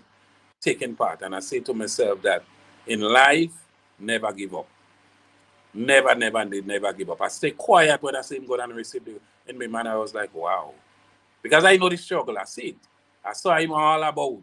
Majority of times we rehearsing, I will see him coming to rehearsal and just sit down quiet, looking. And today he's the groovy king, you know. Congratulations, wonderful song, wonderful voice. Don't give up. Yeah, thank you so much, Inspector. You're a legend, man. Some encouraging words there from a legend. Go ahead, Craig. Yeah, I just wanted to say a heartfelt thank you very much, because that means a lot. You're a legend in the game, and I always respect you and look up to you. And I feel like, yeah, we as a country should respect our veterans a lot more, because you guys paved the way for us. I can definitely say that your music has been an influence on me, because I've been following you guys for a very long time, ever since I was a child. So, yeah, thank you so much. That means a lot. Absolutely. And gentlemen, I want to give you an opportunity. Specky, I would start with you since you have to go get some sleep for some closing comments. We need to take Althea more serious in Grenada, man. We need to take Althea more serious. Kellan, I was in New York for almost 2 years during the COVID before I returned back home. I only came here in May, early May. And I look at shows happening in Grenada from January. Great shows, nice turnout, without me. May I repeat, I look at a lot of shows happening in Grenada without me, with great performance from the artists. And I said to myself, wow, Grenada have future for music. Grenada have talent, right? It happening without me. So I know today or tomorrow, once I say goodbye, the thing will continue without me. We have to do better than that with our culture. We do take culture serious in Grenada. There is a lot I could touch on, and we, as me and Scholar, could touch on that need to fix. I mean, we tried before, but politics separate the artists a lot. I go tell you that. I didn't get time to touch that. Politics separate us a lot. That's a big problem too. But what I'm saying, we need to take culture more serious, man. We have to take culture more serious in Grenada. We have to take culture more serious. There is a lot, even besides the Calypso, there is a lot of guys by the road dubbing, and better than a lot of Jamaicans. But they just never get a break. We have a mentality here. All we do is fight down people and fight down people and fight down new talent. If a girl going and take part in Queen show, we want to go and check her background to know how much men she sleep with. You understand? Just to discourage and just to say how kind of negative and nasty thing about her. We have to stop that in Grenada. We may not like everybody, but we have to support culture better than that. We have to support culture better than that. Outside there, all them other foreign promoters want to do job fit. Because job happening outside. All them foreign promoters want to jump on the job fit. Because from the time people hear job fit, everybody go crazy. And it's only because of Grenada. I could go on and on, but I know we don't have time for that. I sense that passion. I really sense that passion. You know, it reminds me of that passion you had when you sang Coming Like a Hurricane. Remember that year they had Tropical Storm Breath. I remember that very vividly. I'm aging myself now, but I did attend that show with my mom at the time, who was an avid fan of yours. May she rest in peace. But she was an avid Inspector fan. So thank you for that passion that you've brought to the Bubb Report today. And we want to have you back, because I believe we ought not to have these conversations only around Carnival time, around some kind of, scandal or, bacchanal that develops. But that is a conversation that should be a year-round conversation. In December, before Christmas, we should be having this conversation. In Easter, we should be having this conversation. In January, we should be having this conversation. So, Scholar, I want to get you for some closing comments. Well, the dust will soon settle. Carnival is basically on. Specky say he come out in white in the moonlight, say he tired. I am tired too. I come out and sleep in the moonlight last night. So and that make me just as tired as Specky.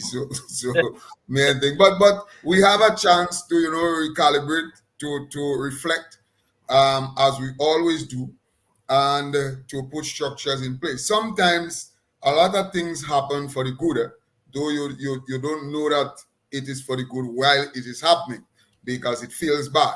But from the ashes, good things can come and we can rebuild.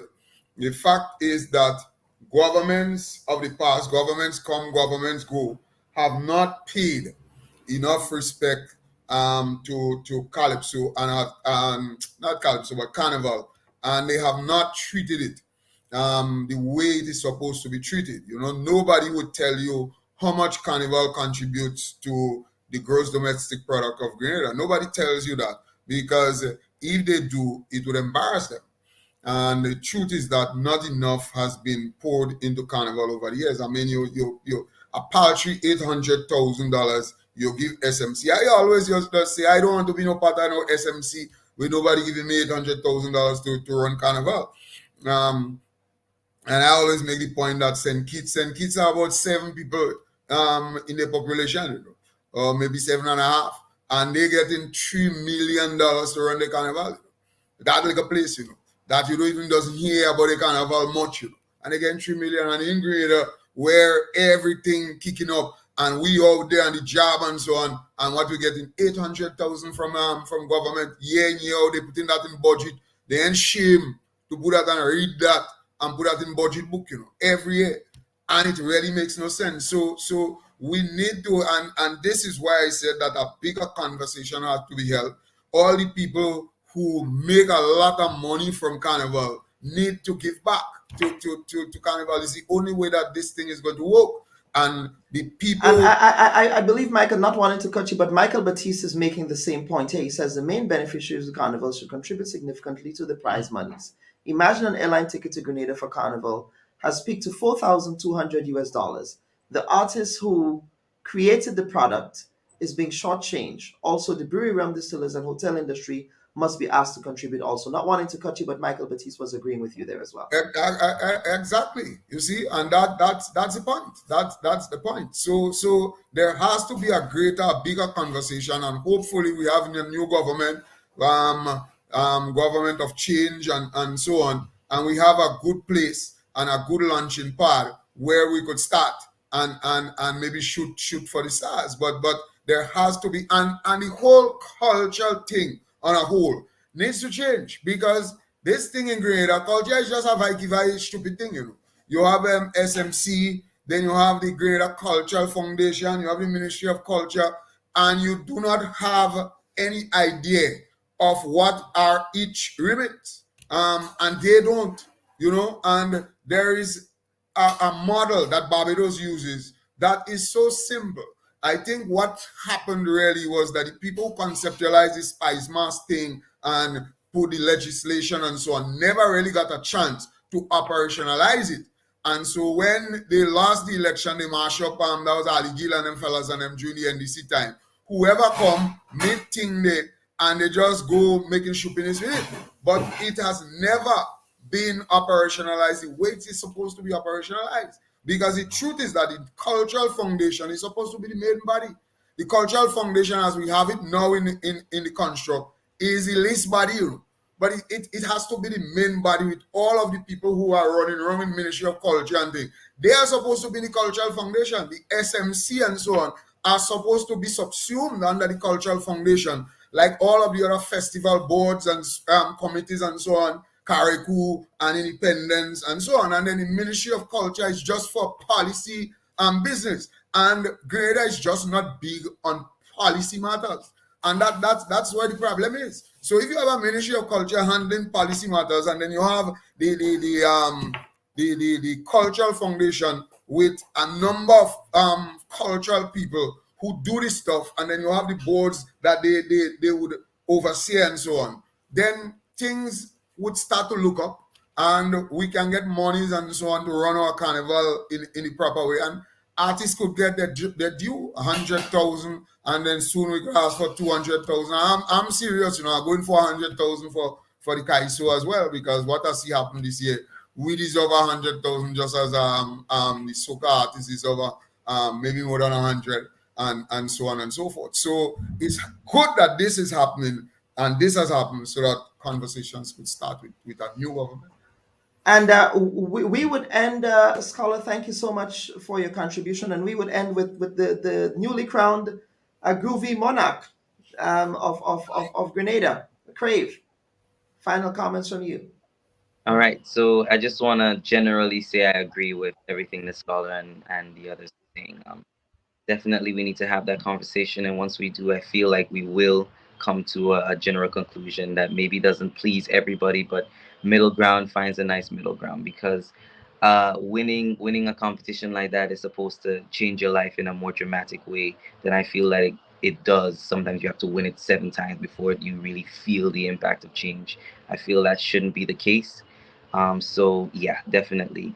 And I just want to thank everyone who turned out to the Groovies and the Powers and all of our cultural events, I want to say a big thank you to everyone who made those things possible, everyone who turned up. Thank you guys so much. Thank you for making me your new monarch. It fills me with a lot of pride, a lot of joy, and hopefully I can mount an excellent defense. So please, guys, looking forward to next year. Come on out, support the local acts, support every act, not just your favorites, support everyone, because at the end of the day, when the competition ends and when all of that stops, we, the artists, are the ones who go out there to represent all of you, to represent Grenada. We represent the country, not just ourselves. So come on out, support us, and help us grow, nurture us, because we younger artists, we need that. We need that support. So thank you, and thank you so much for having me.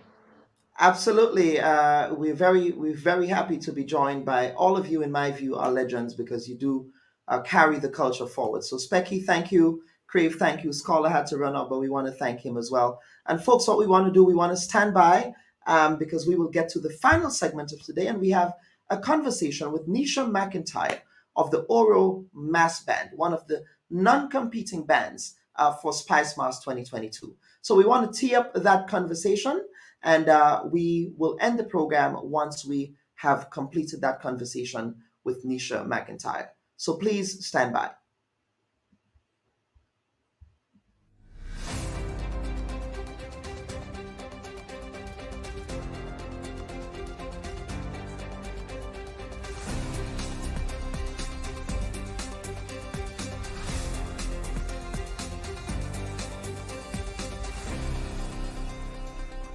And we are now joined by Nisha McIntyre, who is the public relations spokesperson for Oro Mass in Grenada. And Nisha, we wish to welcome you to the Bubb Report at this time.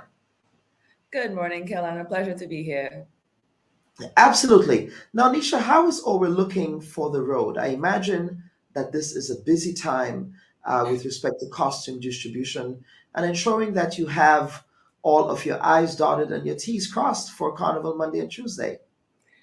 I think you're being quite coy. It's a crazy time. It's not just a busy time. You know, there's so many moving parts.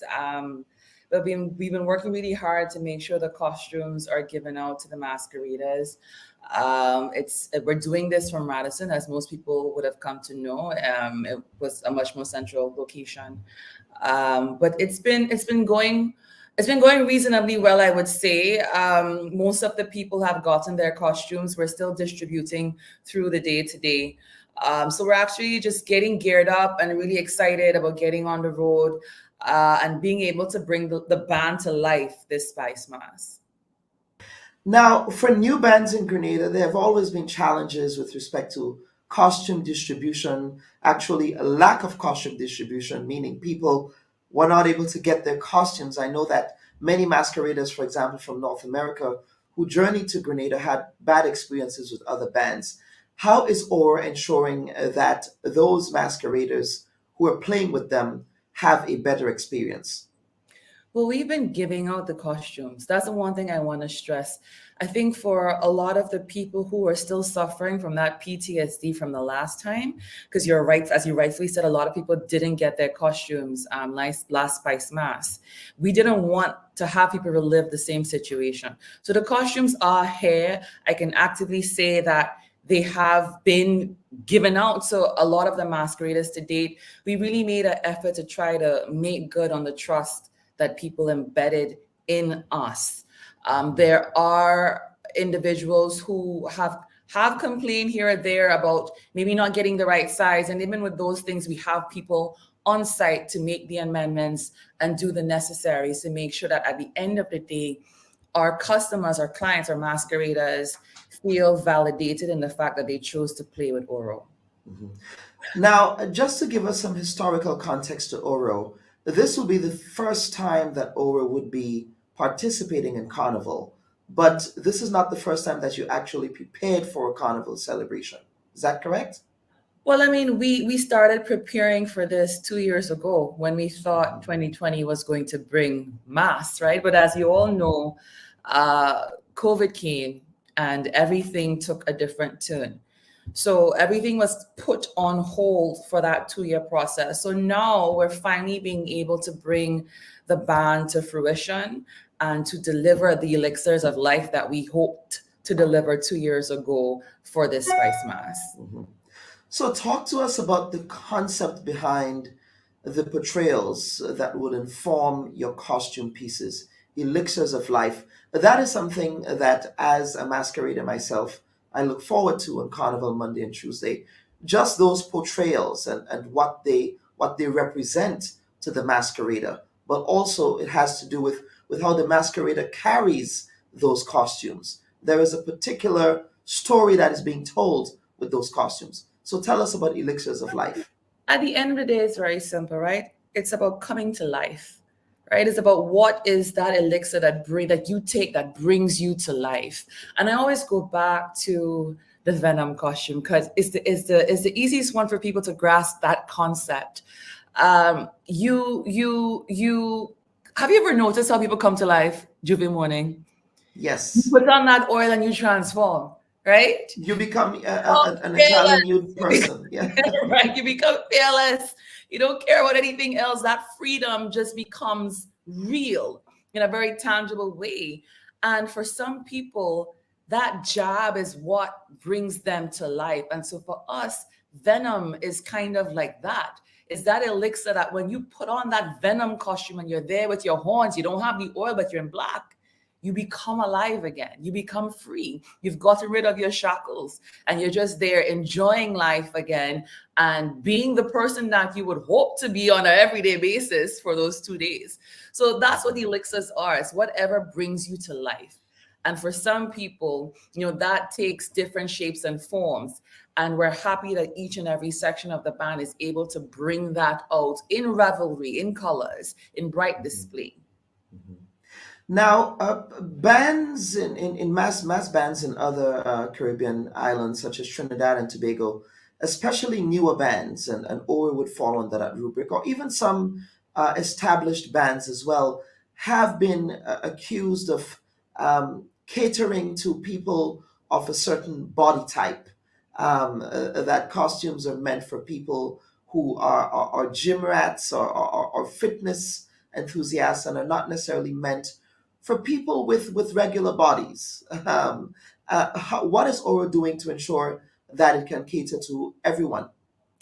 Well, for starters, we do have costumes that have full coverage, right?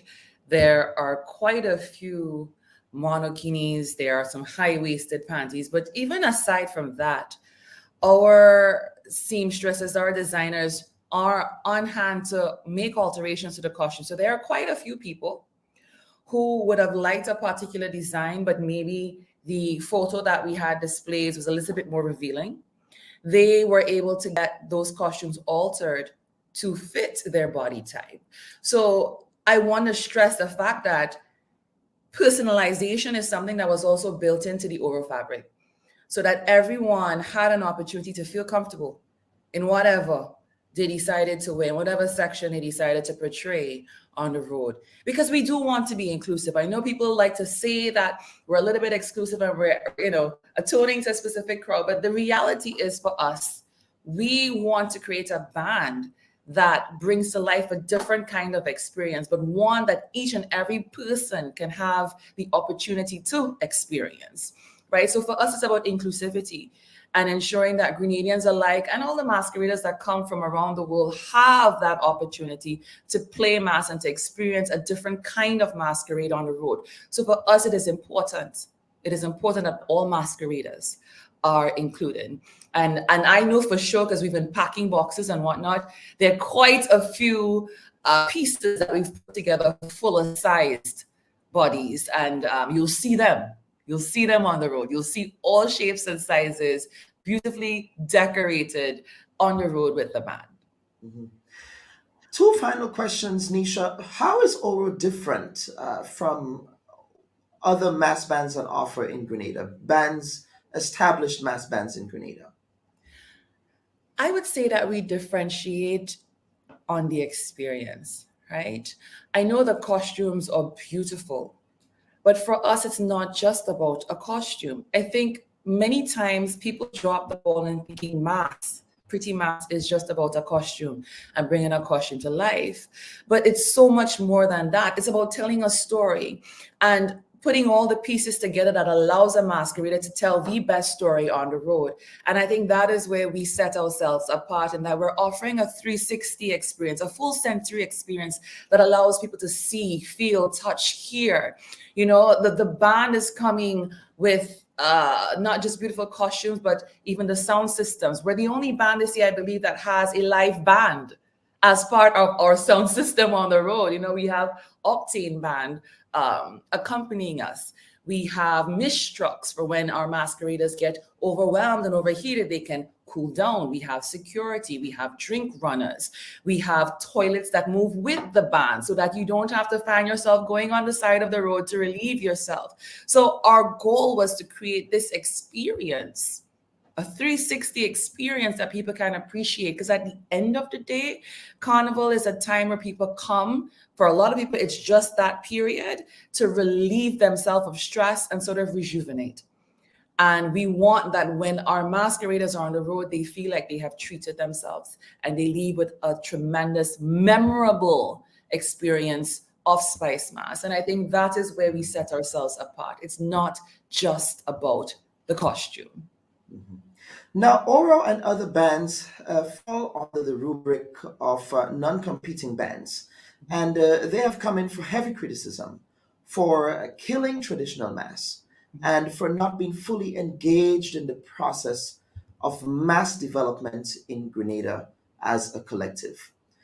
Has Oro taken those criticisms on board? Have you thought about the idea that you're not necessarily advancing mass to the next level and ensuring that Grenada can maintain a particular product that allows it to be unique and stand out from other carnival products with respect to traditional and fancy mass in the Caribbean? I'm smiling, and I want you to know why I'm smiling. I'm smiling because that statement on its face, the statement that Oro may not be interested in mass development, could not be further from the truth. I want to venture to say last year, when we had no carnival, Oro partnered with Spice Mass to deliver a carnival workshop to kids in the schools. We brought in our designers from Trinidad, and they came in and they worked with children in the schools, showing them the construction of costumes, because the goal is to develop and preserve mass. Using the skill sets that we have and a network that we have, we tapped into that to make sure that the next generation of masqueraders, of mass developers, designers, understands from a very young age what is required. So we had that workshop last year. And as a matter of fact, when the season closed, we're already in talks with Spice Mass to have a longer term workshop for individuals where we can continue the process that we started last year of teaching people how to develop the costumes correctly so that we can get to a point in Grenada where all of the production process pieces can happen here. So we don't have to get anything externally. Now, in terms of the competition part of it, I want to say that it is our goal, actually, to have a competing band, to have kings and queens and to be part and parcel of the production. The reality is this is our first jump, our first try. And it's important for us to be able to go through the process, ironing out all of the kinks, getting that experience curve so that when we come again, we're in a better position to do all of the things that the traditional bands do. So yes, we're interested in mass development and we are contributing heavily to that. And yes, we will be competing in the future and will be considered a traditional regular band, just like the others who have been competing for years gone by. Mm-hmm. And Nisha, any final closing thoughts? I appreciate this is crunch time for you. So I certainly thank you for taking the time to appear on the Bubb Report. We were supposed to have done this last week, but owing to circumstances beyond Yep. my control. Things So here happen. we are this week. Yes, life happens, as they say. Yeah. No, for me, I just want to thank again the masqueraders for placing their trust in us. Because like you rightfully said, the last season there was some challenges with other bands and people are still traumatized. And tensions have been high even now during the distribution period. And we just ask them to be patient with us. Everyone's costume is there.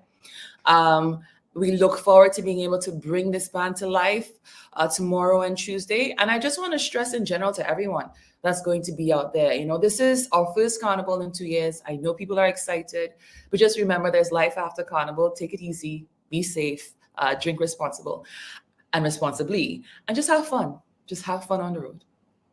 Because as Wizard says, when the carnival is over, we Yeah. have to continue with our lives. There is still life after carnival, people. Always remember that. We'll play our mass, but play it in a way that you make sure the next day, you're still ready for life and that you have life.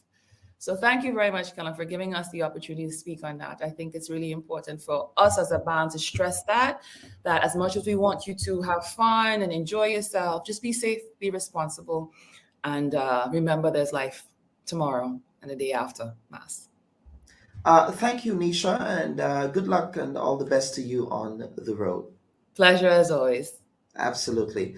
For viewers and listeners, that was Nisha McIntyre, Public Relations Spokesperson for Oro Grenada, counting down to the final days as we get into that climax period of Spice Mass 2022. Stay tuned. We will be right back.